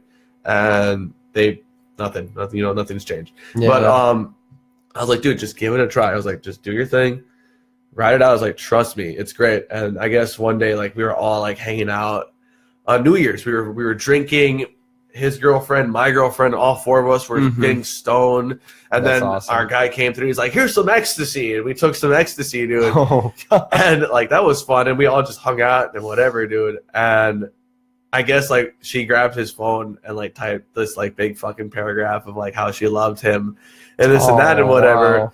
And he's like, dude, it worked. I'm like, what do you mean it worked? And he shows me his phone, and it's typed in there, and he's like, I'm reading it, and she's like, oh, it's great that I've met you. You've been best to me, whatever, blah blah. And she's just like, I like the thing you did when you went down on me. That was really great. And I'm like, yeah, no shit. That's how I would be too. I was like, oh my God. I was like, and this is the night we did extra. And he's like, yes, dude. Like, he's like, look at the date. He's like, it's that day. It was like this time, this date, Anybody who's watching this in the future or listening, eat chicks' pussy because they'll fall in love with you. If you want to hold on to your girl, you better eat her pussy because someone else. This is so fucking graphic. My grandma listens to these. No, I don't give a shit. Hey, no, sit down. Don't leave. I'm not leaving. I'm standing up. For the audio file, he's not leaving. He's just standing up. Usually, people have to sit down. Well, I mean, I'm just saying, like, I tell her, I'm like, there's some really naughty stuff on here, so be warned. Like, it's very adult. It's like, I don't even say this is 18 or older. I say this is 21 and older. This is bad. This stuff's bad. I'm just saying, like, if you, that's a solid example. Like, if you don't 69, your chick will leave you. You should have that tattooed across your fucking eyes. I always keep this rule with me. It's like, be the first one to go. Even if she doesn't go down to you, whatever. Trust me. Yeah. You providing it is good enough. You know what? It's good enough. That's a good move. I remember. I personally don't like talking about what I've done. I'll just say this is a hypothetical. I saw this in a movie. Wink. Actually, I did see it in a movie, and I tried it. So like, it's just sitting on the edge of the bed, and then. Like it's probably a big surprise, especially today. I don't know how crazy like kids are with things, but like just knock her back on the bed. She'll like that. Chicks dig that. Go do your thing, and then when the pants come off, act like you're gonna skip that part, but then don't, and then just surprise her with it. And then for like a minute, and then go off the bed, leave her on the bed, and then that way you don't have to like hurt your neck. And then you do it for like 10, 15 minutes. She'll fucking love you forever then. Like you said, That's well, now we have a viewer. I mean, this is all Hi. this is all going on, but like, I figured we'd have a ton more viewers. It's fucking shitty out today. No, they'll But- show up after no, the woodwork. Actually, the views on this thing, it's not really correct until after it's uploaded, because right now it's recording. Yeah. And it's doing live. Then it processes for like 5 minutes once I'm done. And then it uploads to Facebook, and that's when you get the majority of the views. But yeah, that's a fucking tricky thing, because sometimes, like, I'm sure dicks don't smell that great, especially when They don't. No. If you do what Gabriel Iglesias said, it was Carlos Mencia. He said he's just like when you're a guy, and you're like Menstelia. yeah, dude, like and you touch yourself and you're just like that's the smell of a man. And I Yeah. remember one day, dude, I was like, oh god, that's fucking horrible. Yeah, it was it's- like that's horrible. Okay, I agree. It's the smell of a man, but chicks don't want to fucking smell it. You can smell like a guy with your guys, but when you have a woman coming over and maybe you and her will get intimate, fucking go scrub yourself. It's a golden thing. It's a double standard. It's if you clean yourself up right down there, she will do the same for you. I've met a lot of people who are like that. You're reciprocating. You're reciprocating the same things and over again, and you know it works out. But at the same time, I've met people who are just like, oh, he doesn't do shit. Oh, she doesn't do shit. And I'm like, well, that's your guys' thing, whatever. I know a lot of girls that have told me, they're like, I don't even care if he goes down on me. It's like some chicks just love sucking dick, but some chicks will be like 50-50 or nothing. Some girls refuse. Hey Jake, what's going on, man? Hey, I had him on. God, it's sad to say, but only 3 podcasts ago. Oh. But it was back in January. It's just taking me so long. I wanted to start having one every week, but then they started making me work on Saturdays. Yeah, right. So I'm like, fuck. Dude, what's going on? Oh, Jake Rommel and Rom. He's got two accounts. That's how you know you've made it. I was actually thinking of he gave me the idea of trying to go live with Mitch Shear and Weekend Adrenaline, because if I went live as Mitch Shear, I think more people would tune in, but my name wouldn't be on it. I was thinking about the next one going live as Mitch Shear, and then it's like, well, I have over 1,000 friends, so a lot of them would be like, oh, let's check what that's about, and then it would be this, right. whereas like, but that would say Mitch. Right. Whereas like the video would go to that, but then the Facebook page wouldn't have it. And it's complicated. Eventually, I'm gonna get a YouTube channel and just put everything to YouTube. It's not as easy as you'd think. It's especially when I only have a $150 laptop. That's one of the cheapest laptops you can buy. I bought that from fucking Best Buy. That's cheaper than anything, even at Walmart. It's a piece of shit. I bought it to play RuneScape. Oh, dude. Hey, by the way, everybody, when you come on this fucking podcast, not only you get to drink booze, but you can have snacks. Which is really funny. Like we've been talking, and like none of us have like tapped into any of this. Well, I'm fucking grabbing cookies. I don't give a fuck. We'll grab one of these. Yeah. Right here. Cookies. We got Chip Ahoy. Doritos. Well, I've never heard of those, but Doritos. There's a napkin, or if you need something for the. Yeah, dude, they're heavy coated. Flavor blasted. That's what they are. That's what I say. They're flavor These blasted. are jacked. These are jacked. There's a part in that video where they make that Chiapino that I'll show you, and they go up to the UFC fighter, and he goes, "It's a lot like the UFC." And he goes, "Close it, close it." He goes, "It's a real knockout." And he just holds on the fucking camera, just like. The funny thing about him saying that is that guy, that fighter, I've seen his fights. He's been knocked out a lot of times. He has. Dude. He wasn't good. He's been fucking beaten to shit. No, dude. The thing about Brendan Schaub is like he was great in the camps, but then when he got into the stage, see, look at that. That's from one fucking chip, right? Look at that. Damn. Wow. Dude, Roms, I know. I gave you booze, didn't I? I gave you and your girl some wine. And then we were all sitting there eating, drinking on an empty stomach because he came over at like 10:30 in the morning. Oh, we were dude. drinking. he's fucking DJing and shit. We drank, and he's fucking DJing and doing his thing. He's just all like, we should probably eat something. And I'm like, I don't have anything. Dude, I know I was hungover as shit. His girl was too. I could tell his girl was really hungover too. He did a set the night before at the benefit for Will. Oh, fuck yeah, dude. I was really sad I missed it, but he did like a little thing in here. It was really neat. Yeah, I had to work for that day, and I guess I was just like, I'm not going to go out, whatever. I remember telling Danny, I was like, I was going to go out, but, I had to work, and I missed it, so I'm sorry. Yeah. Yeah, dude, like. Well, I mean, they still know you would have came if you could. Oh, yeah, definitely, dude. Like, it's one of those things. Yeah, I worked till 11. I ran right over there, and I caught him right as he was done, and I was like, shit. I really wanted to get like a picture. My plan was to go up to him while he was not as he was DJing, but maybe like while he was like by the crowd, get a fucking picture with him and shit, and then use that as like promotion. But yeah, Jake, you want to come on again sometime, man? And I'll have cookies and Doritos, and we had fish earlier. We had Walmart fish. Walmart fish. The best fish. It was the best fish ever. Yeah. It was. We set off the smoke alarms. Very sensitive smoke alarms. Not gonna lie. Oh, you can get a pic with me. I'm gonna give that a like. Booyah! I like that. It's very nice. There we go. We're cool. Hey, Steph. Oh, hey. I think she might be Latina. You're cool with being called Mexican, but I don't know anybody else. Hey, you can call me whatever you like, dude. I've told my sous chef at work. She was just like, we're talking shit to each other. We talk shit to each other all the time. She's awesome. And like, I made fun of her because she said something. I was like, retard, and she was just like, wetback. Whoa! And I was like, he said the W word. I looked right at her. I was like, I'd say that as a compliment, and she laughed. And I was like, I tell people this all the time.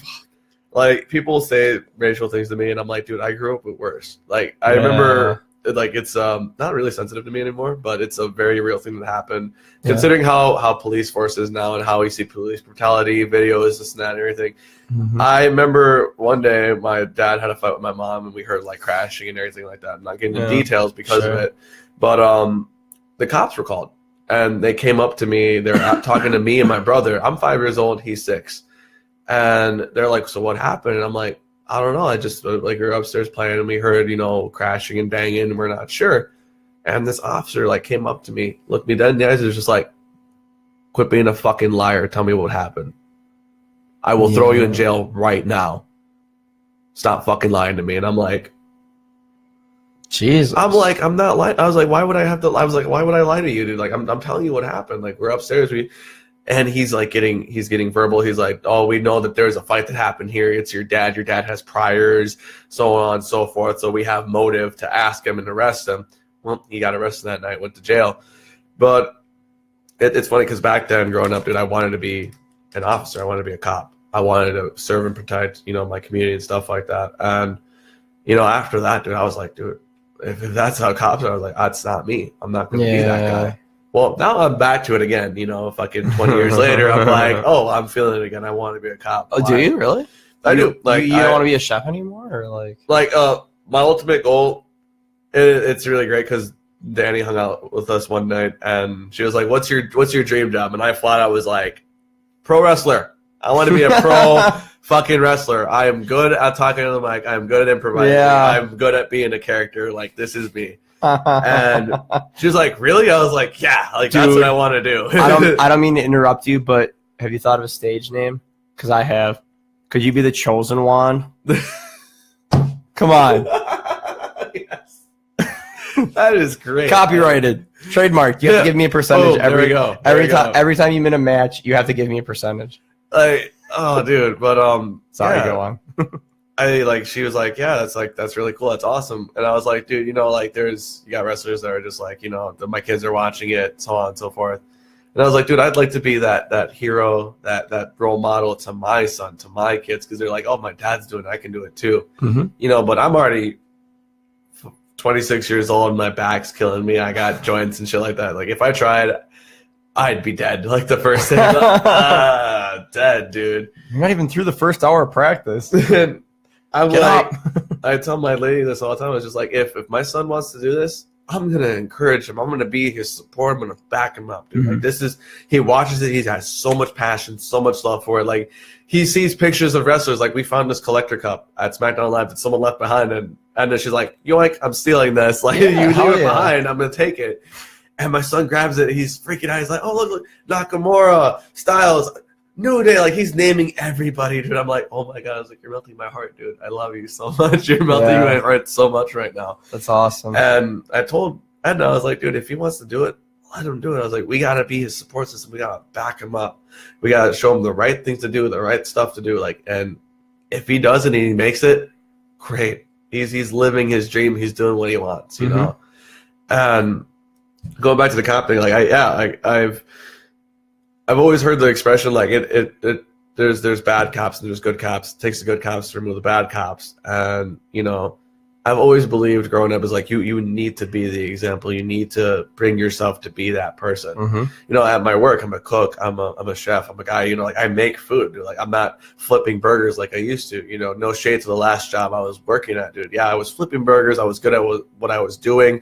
Had my regulars, dude. I run into like my regulars at the bar, dude, all the time.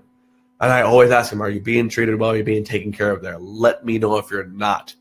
I'll help you out. That's good. They always tell me like, oh yeah, they take care of me. They treat me well. You know, things may not be going well with them. I don't know the whole story. I'm just hearing hearsay so much.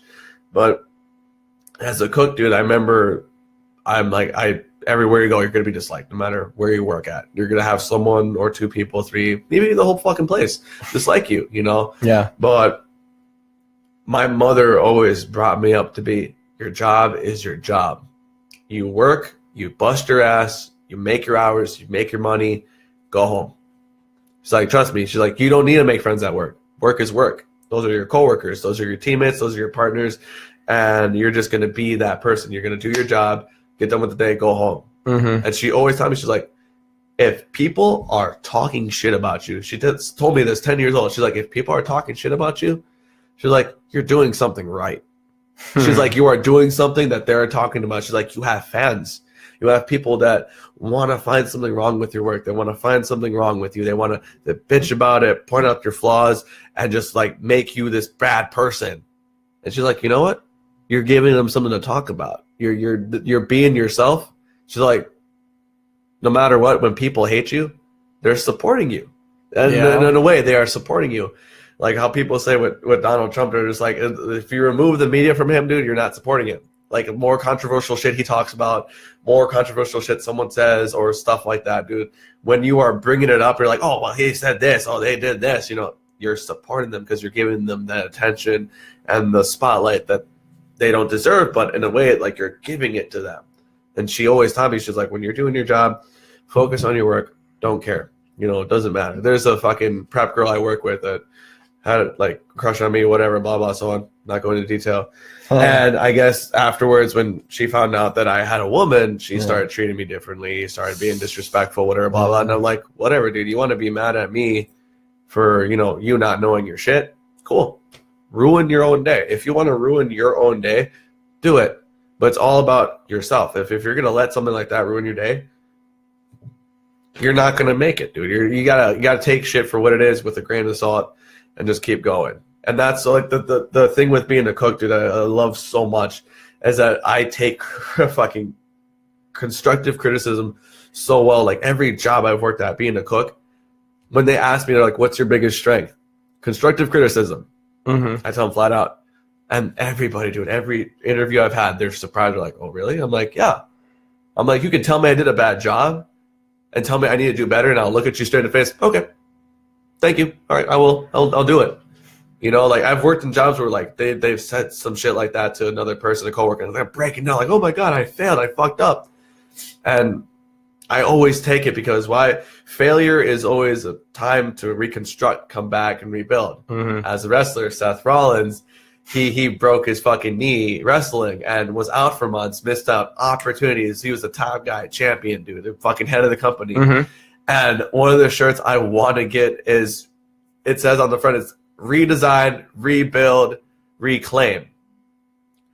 And it is such a powerful thing to see because like he was the top guy, like the biggest, like dude, we were at Monday Night Raw in Green Bay years back when he was champion. And like, dude, the end of the match when he lost, he got speared by Reigns, RKO'd by Orton, dude.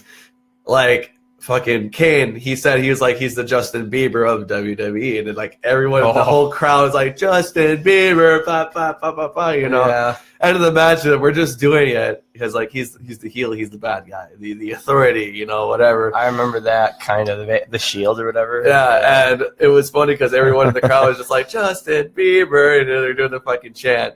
And at the end of the show, the cameras cut off, everything, dude. Like Seth Rollins comes back, he's just like, you know what? He's like, Green Bay sucks. He's like the Milwaukee Brewers suck. The Milwaukee Bucks suck. The Green Bay Packers suck, and like everyone just lost it. Yeah. Dude. But around that time, he was the guy, and then he got his injury. He came back, and when he came back, dude, I was so happy to see him back. Mm-hmm. He became this much better person. He how it says on his shirt. Redesign, rebuild, reclaim, you know, and that's such. I want to get that shirt so bad because it's perfect. Because no matter what you're doing, no matter what failure you have, dude, you will always come back, always. And I tell people this all the time, like, dude, like people are dealing with hard times, like, dude, it's bad right now, it's bad right now. You're gonna live through it. You're gonna deal with it. Me as a cook, dude, my job's fucking demanding. I need to make it right, 100% all the time on the dot. Needs to be done, and I remember this one weekend I was working, I got my ass fucking beat, dude. Like I'm working, I'm sweating over the grill, and I'm making this stuff. I'm on the saute area, which is like pastas, seafood, stuff like that. You know, if you ever get a chance in the kitchen, you see saute area, it's with the pans and whatever, you know. Yeah. And I was getting my ass handed to me, and I remember like sous chef, she came up to me, she's like, I hope you know you're on the GM shit list right now because of your performance. I was like, cool, fine. And it ate me up a little bit. Like this, like first time in 10 years of cooking, dude. Like it actually ate me up. And I was like, fuck, dude, what do I do, man? And so this is around the time I took my vacation when I went to SmackDown Live, Milwaukee, you know, stuff like that.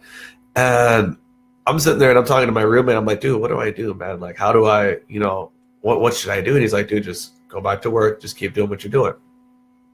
Okay. So I refreshed myself, relaxed, didn't worry about work, nothing at all. The next day I come back, dude, I just start doing my thing, dude.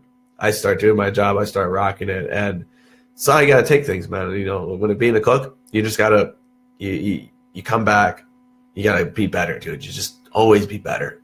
Always be ahead. And I tell this to everyone, dude. Like, when you're organized and you're ahead in your work, your rush is going to be easy. Your day is going to be easy. You're not going to have no stress, no problems, nothing. Mm-hmm. Yesterday I worked on the salad line, which is very rare for me. You know, I don't work salad line, but I did it, you know, and my sous chef, she looks at me, she's like, oh, we need to make sure that all you guys know what you're doing. And I'm the only one out of everyone that's working there that knows fry line, grill line, saute line, salad line. I can prep, I can do dishes. Like, you know, I've worked in the kitchen for 10 years of my life, started at McDonald's when I was 15. I'm 26 years old. I'm now at TJ's Harbor off Lake Winnebago, one of very, very prestige. Like they're up there, dude. Like from what I hear and understand, plug it. Like these guys they're good. Like the guy is good. The guy, they know what they're doing. They change their shit. They change their menu. They make it seasonal, whatever. They close down the restaurant for special events for people, pay high end money and stuff like that. And TJ's Harbor, everybody, off of Road 45. There you go. Van Dyne, I think. Yep, yeah, Van Dyne. Right okay, there, yeah. I've been there. And it was funny because my sous chef talked to me. She's like, "Did you go to school for this stuff?" I was like, "Nope. Start from the bottom up." And now you know, you're like, there. like when people talk about the Drake song, like, "Oh, started from the bottom, now we're here." Yeah. Like, dude, when anyone plays that song, dude, in the restaurant or when I'm around, dude, like I get down because like I know I started from the bottom, dude. Working at fucking McDonald's, dude. I was there. Being 18 years old, 50 hours a week because I was working, dude. At the time when I was working there, I was dealing with my first heartbreak, dude. My first love life I had, dude. First heartbreak. So I just wanted to work and bust my ass off and just get my money, get whatever. I didn't care. And the worst part is she's working with me, dude. She's my ex-girlfriend's working with me at the same fucking McDonald's. And it's hard hearing her talk about how her and her boyfriend are going to go to camping together, this and that. And she's posting on MySpace photos of her and him cuddling and this and that. I'm like, well, where the fuck was that with me? Yeah. Okay, whatever. And I just wanted to work and work and work. And I went from there to here, dude. Mm-hmm. And I had a moment in my life where I thought I was losing my passion, like my passion for cooking, for creating things and loving stuff, you know. And that's at the last job I was at. You know, granted, I don't blame them for how they treated things or how they took care of stuff. Great people, very, very great people that I worked with, my previous job. I took it for granted. I fucked it up. I dropped the ball. So I reconstructed, and I took a chance to it. My resume got picked up by TJ's. My manager at the time, James, I'm friends with him on Facebook. Like, we're really fucking cool. We talk about wrestling. Like, he's the one guy we talk about wrestling and all this other fun shit. And we're talking to him when he's interviewing me, and I'm telling him what I want to do. Like, I want to work my way to be an executive chef. There's a restaurant in Minneapolis, Minnesota. That's a sea restaurant, seafood. They specialize in this. Mm-hmm. The menu's outside the door. And this is what caught my attention when I wanted to be who I am now, to be the chef and the cook. I want to get up there. Executive chef so-and-so, sous chef so-and-so, kitchen manager so-and-so, on the fucking menu, dude. Like, you want to talk about being famous. You want to be like the rock star, the reality star, you know, want to be that famous, dude. I want to be that kind of famous. I want to be that guy. That guy that's got his name on the fucking menu. That's the first thing they see too. It's like, right, oh, this is the guy right here that created these lovely dishes, and that's what a chef does. They create the menu, they create the specials, they create the things that, you know, attract people. And I told him that, and that got his attention. He was like, oh, we can help you out with that. We can build you to be that way. And then he asked me how much I wanted to be paid. I was like, dude, I want to just start out like $10 an hour. And he looked at me, he's like, people that work here try to get paid a little more than that. And I'm like, where the fuck did I just land at? Yeah. Dude? Like, I'm getting paid more than I ever did before in a cooking job. And like, dude, I look at everything. I have my Instagram photos. I throw my shit on Facebook all the time, dude. And I'm regaining my passion again. And it's good. It's so awesome, dude. Because like when people ask me, oh, how do you cook this or cook that? Last time I was at the bar, some guy was like, okay, so I have some duck breast. How do I cook it? And I'm like, I'm fucking plastered. I'm gone. I'm just going off like whatever. I was like, oh, how big are the breasts? How's this and that? Whatever. It's like, they're like this. They're like normal breasts, you know, like a chicken breast, like something that's small, you know, like a little fat. And I'm just like, oh yeah, you know, you want to marinate it for 24 hours in mango juice. After that, you want to do some Montreal steak on top of it. Little cumin, little cayenne. You want to add some spice to it because you got sweetness just injected into there. Blah, blah, blah, this and that, whatever. And he's like, okay. And I was like, and then when you cook it, he's like, you're better off putting it in the oven. You want to put it in the oven because duck is so delicate, dude. You can overcook it, and it's just very, it's so nasty. And I told him, I was like, oh, you want to oven it? I was like, you're looking for a medium rare. So you're looking for a warm center, hot all around, you know. I was like, because after that, when you turn off your oven and take it out, it's going to still cook. It's just like beef. The wonderful thing about beef is steak, burgers, whatever. Anything with the word beef in it, you can cook it at least 5 degrees down and let it sit for a minute.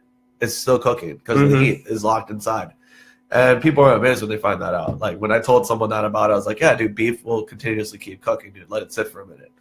They're like, what? Really? I'm like, yeah, dude, the food's fucking awesome when you know what you're doing. And it is.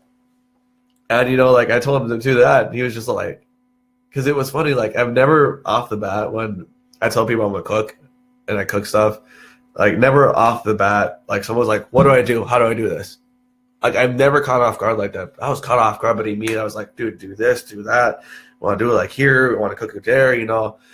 And that's what I noticed, dude. I'm getting my passion again, dude. I'm getting the knowledge that I know that I'm using and working with, and just gonna fucking kill it, dude.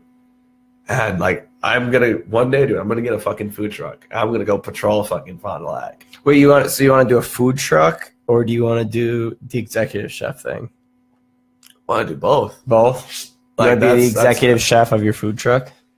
My plan is to get a restaurant, and I'm gonna keep it somewhere too. I'm gonna be just the only restaurant, the one and only, you know, like fuck it, the chosen one, the chosen one, dude. Screw it, you know, fucking the one and only. And I remember telling this to a buddy of mine. I was like, dude, I want people to come to me. Yeah, I'm not gonna be a franchise. I'm not gonna branch out like that. Screw it. Why? It's complicated. A lot of work, a lot of paperwork. I'm not going to deal with that shit. gonna be the one place that if you want to try my stuff, you want to try what I'm making, you come to me, dude. I would love to see you in a food truck in Fondy someday. That'd be fucking cool. And like that's like a thing. I was gonna make my own restaurant, do my thing, but like it's gonna be separate, but they're gonna be both by me. The restaurant with like like typical restaurant stuff, steaks, pasta stuff, whatever you know. But my food truck's strictly gonna be Mexi. I'm gonna do fucking tacos, fucking tortas, dude. Like you name it, dude. I'm gonna make it for you, dude. In my food truck. Because why, dude? Like street tacos are the best. No matter who you talk to, no matter where you go.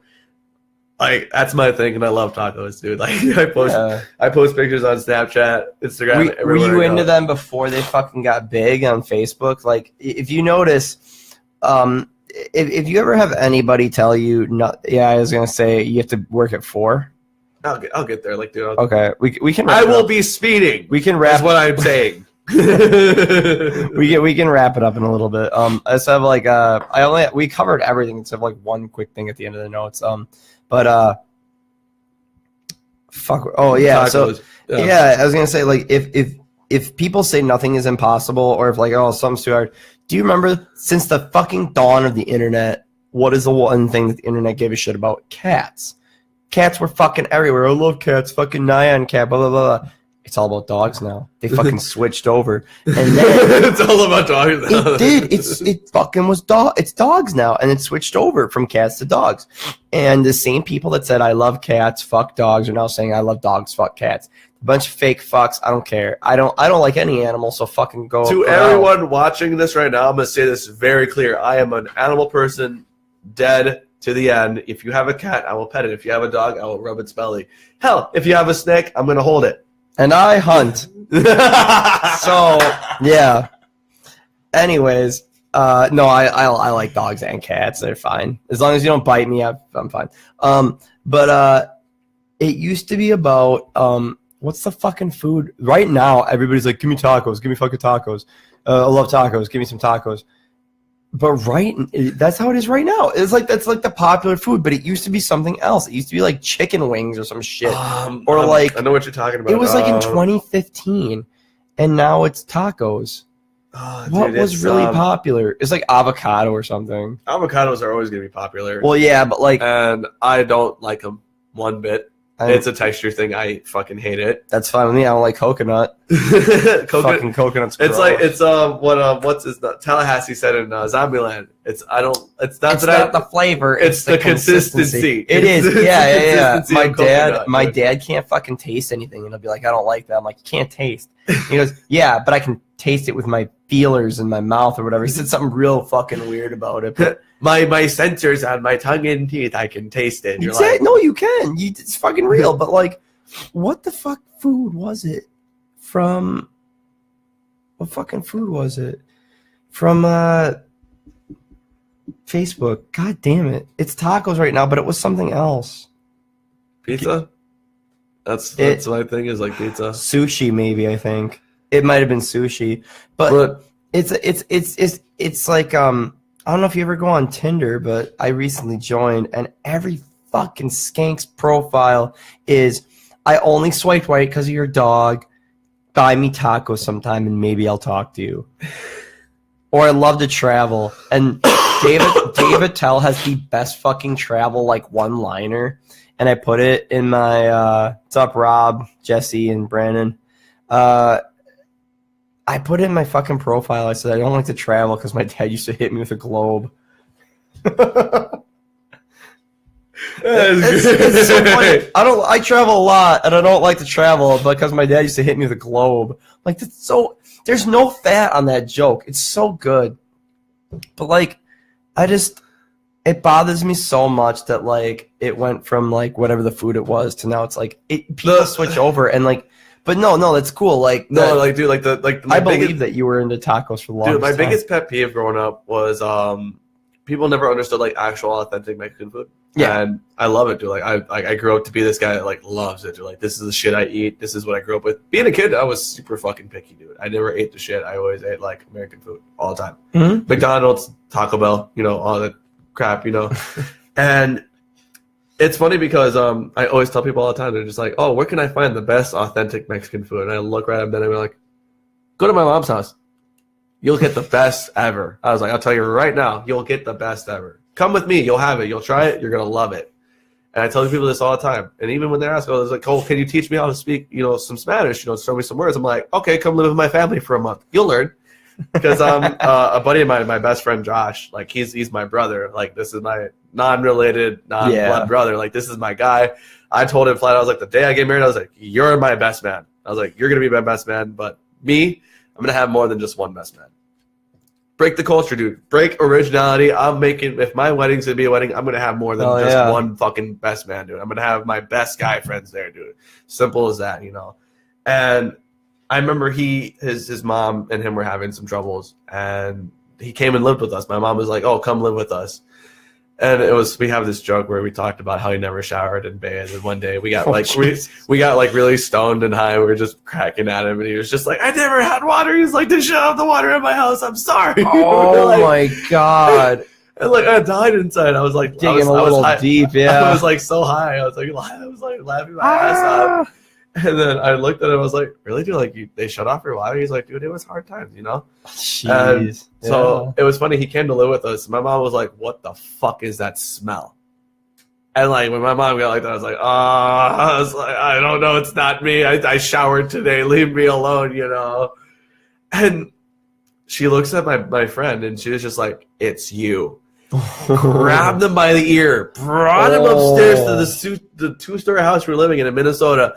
And she threw his ass, like she literally like grabbed him. She's like, "Get in there in the bathroom." And she shuts the door and she's holding onto this. And here's the thing. Here's the thing about that. That people don't understand. If you're a mother, if you're a woman, you're fucking strong as shit. Oh yeah, you are like. I tell people this all the time. I was just like, they're like, "Oh yeah, I can handle your mom." Like they joke because like my mother's really beautiful. She's very, very, very, very beautiful. And I grew up, people be like, "Oh, I'm gonna fuck your mom," and I'm like, "I'm gonna kill you." I never was like that. I was never like, "Oh, I'm gonna kill you." I looked at her and be like, "You can try. You can try. She will fuck you up." Yeah, like she's bad. She's a bad woman. My mother is a badass woman. I love her so much, dude. And like, dude, because like growing up, like back in the day when you have like real wooden furniture, like it's heavy. Yeah. Dude, my mother, she would rearrange the house, dude, every single time. Like she would rearrange the furniture. She'd clean behind the stove, clean behind the refrigerator, dude. And she was a single mother. Like, I grew up in a broken family, whatever. Yeah. But, dude, she cleaned up. Oh my God, dude. Like everything. She's not toned. Like that's the thing people don't understand. Is like you can be toned and look like you're strong, but you're probably really not. Mm-hmm. There's a difference between looking strong or being really strong.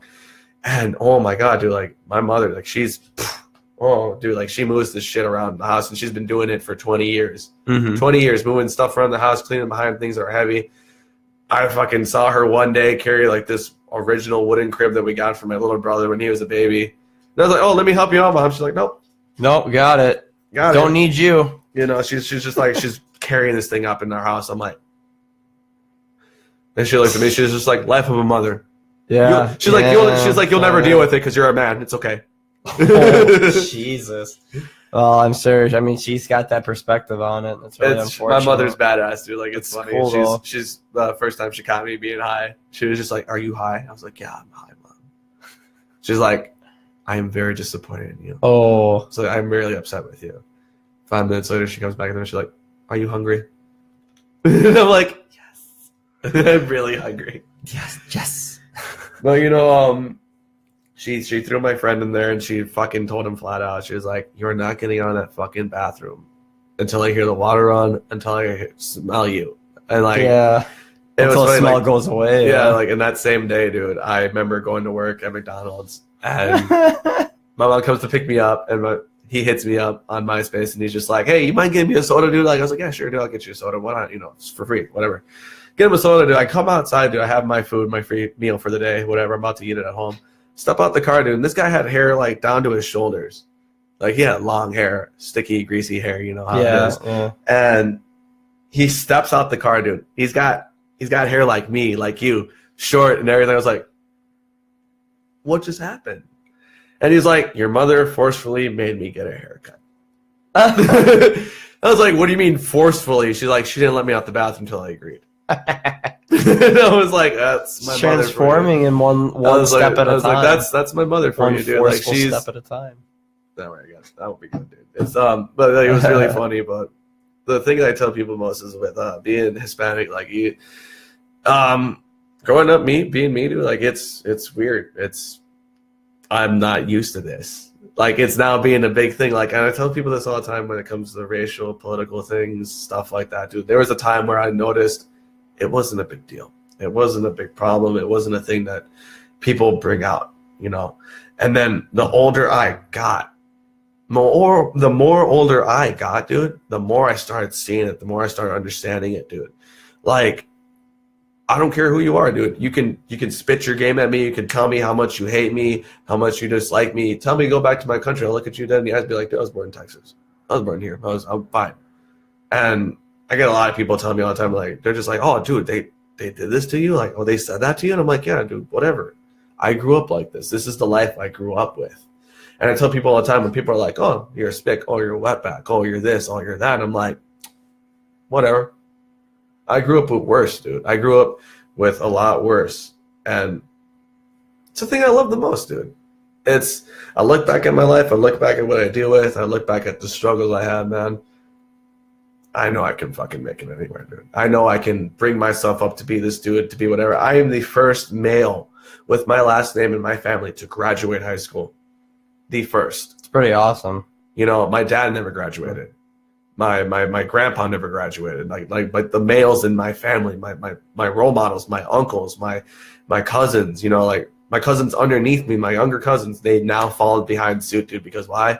It's a pinnacle. It's a big thing. Mm-hmm. Being the way that you are, you're looked at like, oh, you're lazy, you do this, you do that, whatever, dude. You know, I don't care. With my job, I started as a dishwasher. I started at McDonald's, dude, a fast food restaurant. And now I'm working at one of the best food chains here in Wisconsin. Yeah. In Fond du Lac. I love TJ's. I haven't been there much, but I have. Yeah.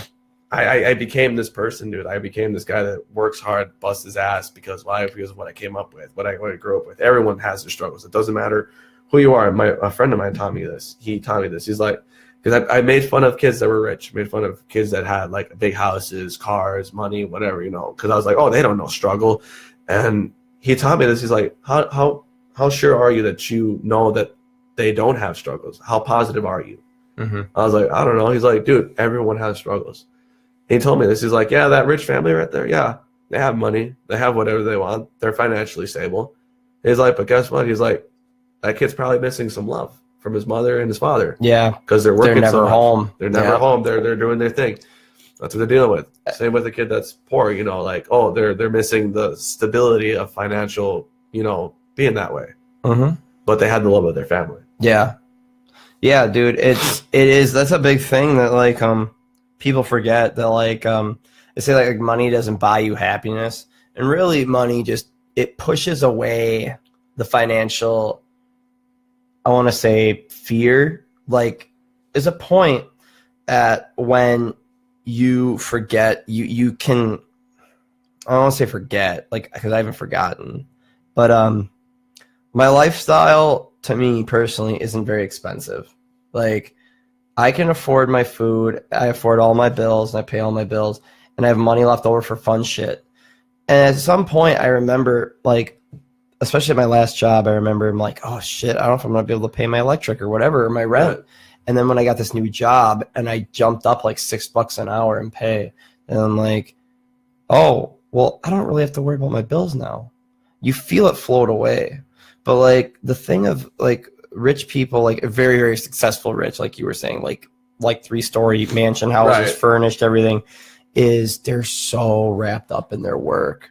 And I just saw a movie actually called When We First Met on Netflix. It's really good. It's about this guy who he discovers a way to travel time to make the girl of his dreams love him. Yeah, I remember seeing it's that. funny, but it's like there's a really good message in it. And at the end, he gets her, but he finds out that she doesn't really love him. But he lives in a mansion. He's fat. He works like 70-hour weeks, and he's never home. Right. But she's there, but he's not the same. Yeah. No, like that's a thing yeah. that most people I see. Like I'll catch myself every now and then being like, I wish I had this life. I wish I would have did this. There's a video I saw of a fucking Marine drill instructor. He was talking about how the thought of fear, having fear in your life, is what holds you back from doing what you want to do. It holds you back from being this person. And I almost was a Marine. I almost became a Marine. I was like, dude, back in the day in high school, 18 years old, dude, like I was fit. I was good, dude. Like I was a tough motherfucker, quote unquote. It was tough, you know? And remember, I was dating this military chick, and she was just like, Marines for you, like Marines kind of for you, you know? And I tried, dude. I tried being a Marine, and I failed my test. I failed the not the FAFSA, but the ASVAB. The ASVAB. Yeah. I failed that. And I remember telling the drill the recruiter, I was like, I'm going to study for it. I'm going to get it. I'm going to want it. I'm going to do it. And he's like, oh, that's what they all say. That's what they all say. They all say they're going to study, and they never come back. And I never did. I never went back. My life changed. I never did that. I became homeless for 2 years when I was 18 years old because my mother, like, I tell people this all the time. I've been on my own since after I got kicked out of my mom's house when I turned 18. And I've been on my own ever since. I've learned how to deal with stuff, how to struggle. I was homeless for damn near a year, dude. Like, I was sleeping on sidewalks, sleeping on park benches, dude. Like, I was living the dream. Like, I had no worry, dude. Now I have kids and I got to worry about it. And that's a scary thing, dude. Like, when you have little ones with you and you're on the verge of being homeless, like, that's very scary. But being by yourself, it was nothing. I had no fear. Yeah. It was like, whatever, dude, I'm fine. And, where was I going with this? Like, I remember, okay, it was with the drill instructor, the guy who was talking about it. And he was like, it's the fear in your life that you have that's going to hold you back. He's like, the minute that you have a certain fear in your head, the minute that you doubt yourself because of the fear, you're gonna lose sight of it. And you're not going to be who you want to be. You're not going to succeed in what you want. And it was crazy because it touched me, dude. I felt that. I was like, I told my buddy, like, he's in the military. He's a veteran. Dude, he's been in the military for the last 10 years. He's awesome. And I went to high school with the guy, and I told him flat out, I was like, dude, no, that hit me because he's right, dude. If I would have studied and busted my ass for that ASVAB, I wouldn't have the life I have right now. I'd be a veteran. I probably would have been dead. I probably would have been deployed. I'd still probably be overseas right now if I would have really took a chance. He's right. It's the fear in your life that you have, man. And I always tell people all the time, it's like, fuck fear, dude. That's my favorite Steve Austin shirt. Fuck fear. Ever, dude. It's my favorite Steve Austin shirt, dude. And I saw someone at SmackDown Live have it. I was like, classic, original. You're the best. I love you. You're awesome, dude. Because it's like, it's different, dude. If you look back on something, it's okay to look back. It's okay to reflect and become this person that you are. Again, Seth Rollins, reclaim, rebuild, redesign, that thing. Yeah. But dude, it's fucking make it for what it is now. And that's why I look at it, dude. Like, I know deep down I feel like I'm not a very popular person with a lot of people because of my own stuff, but it's okay. It's who I am, dude. Even at work. I don't care if people hate me. They hate me for what you want, dude. I am living my life. I'm doing what I want.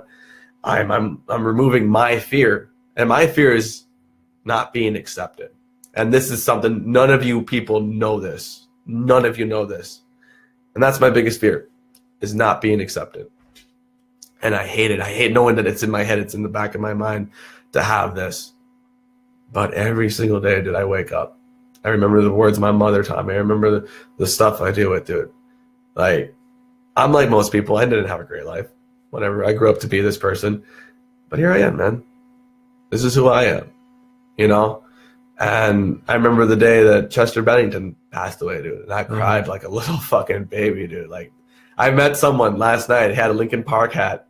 And I thought it was just like my guy, dude. I was showing my tattoo. I was like, my guy, dude. Yes, absolutely. And we got a drink together, and then we started singing One More Light, the live version, like the last show that he did that they recorded for the last CD that they sold out. And dude, and I'm sitting there. I'm like, I'm wiping my eyes. I'm like, dude, no matter, whatever. I'm in the moment. Yeah. I don't like. It's something that affects me, dude. Like, and I got the tattoo because it's a memory of him, but also in let's do this real quick. Hold on. It's all good. Get out of the camera. Do whatever you gotta do. I'm good at work to where I could be like, I'll be a little late. I'll be fine, and they understand. Whatever you need to do, man. It's all. But I got the tattoo, and in the song "One More Light," the one chorus that always hits me is like, who cares if one more light goes out in the sky of a million stars? It flickers, it flickers. Who cares if someone's time runs out? If a moment is all we are, we're quicker, we're quicker. Who cares if one more light goes out? Well, I do. And that's why I have it. I have, well, I do tatted on me, because it's not just for him. It's not for, you know, like he cared, but it's for the people that have struggles, have problems, have situations, dude. Like, I will be there for you. I'll support you. I'll talk to you. I may not support you with money. I may not support you with a house to stay or a ride, you know, but I'm the guy that's going to be there for you because I care. Mm-hmm. You know, when someone says, oh, who cares if this happens? Oh, who cares if that happens? Well, I fucking care, dude, you know? And I tell this to people all the time. Like, you know, like, if you got something going on, let me know. I'll talk with you. I'll be your support. I'll help you out. You know, I may not give you what you want, but I'm giving you what you need. And that's an ear, it's a shoulder, it's a handshake, it's a hug, it's support, it's advice, it's criticism, whatever you want to let me know. And I give my best criticism to the people I see that are dealing with a lot, and they're purposely doing it. And I tell people all the time, like this one guy, he has, I grew up with him in high school in Minnesota, has 3 felonies. He's been in and out of jail. He's dealt with a lot of crap.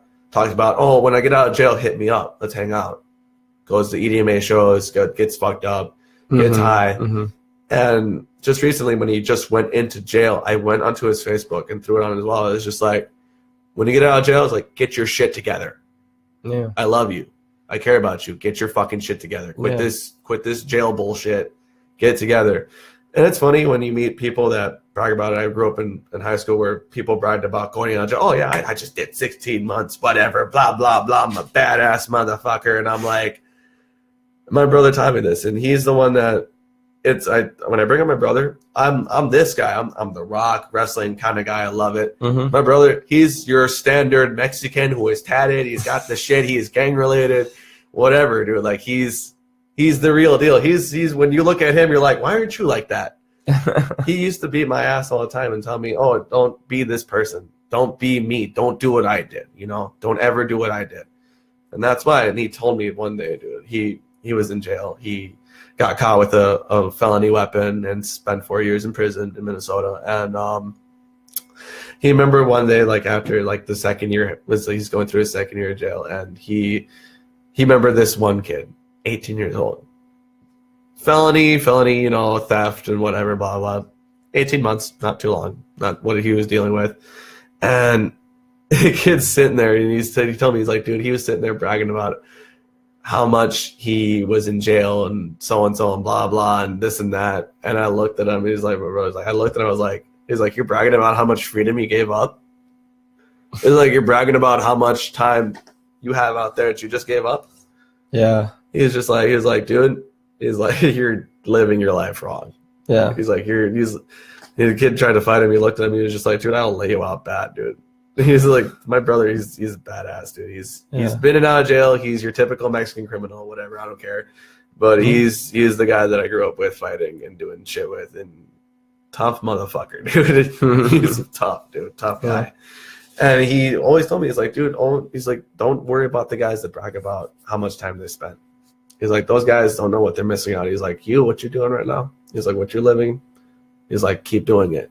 Because they don't know what they're missing out on. He's like, and you're doing what they're missing out on. Yeah, you're probably doing what they secretly want to do, but they're afraid of failing, and maybe violence in jail is all they know, and so they're sticking with that. That's what I learned in psychology when I was in college. Is like when you deal with a jail time like that, that's all you know, and it's hard and it's rough. And Cassie here, she said she's a big wrestling fan. She says any WWE fan is always accepting the Cool Kids book. She meant that to you because she knows I don't really watch it anymore. I think it's a really, really good spot to cut it here. Yep. But that was a really cool moment at the end. The whole thing was really cool. Let's end on a really negative note. No Rick and Morty season 4. See ya. Yeah. No, did you hear about that? That they didn't get picked up? Yep, I heard about that. Now, here's the thing, though.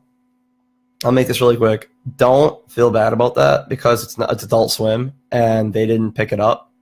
But here's the thing: that show is so popular that I'm pretty sure they'll get picked up for anything. They'll get picked up. I honestly think, mark my words, because I think this might be this will happen.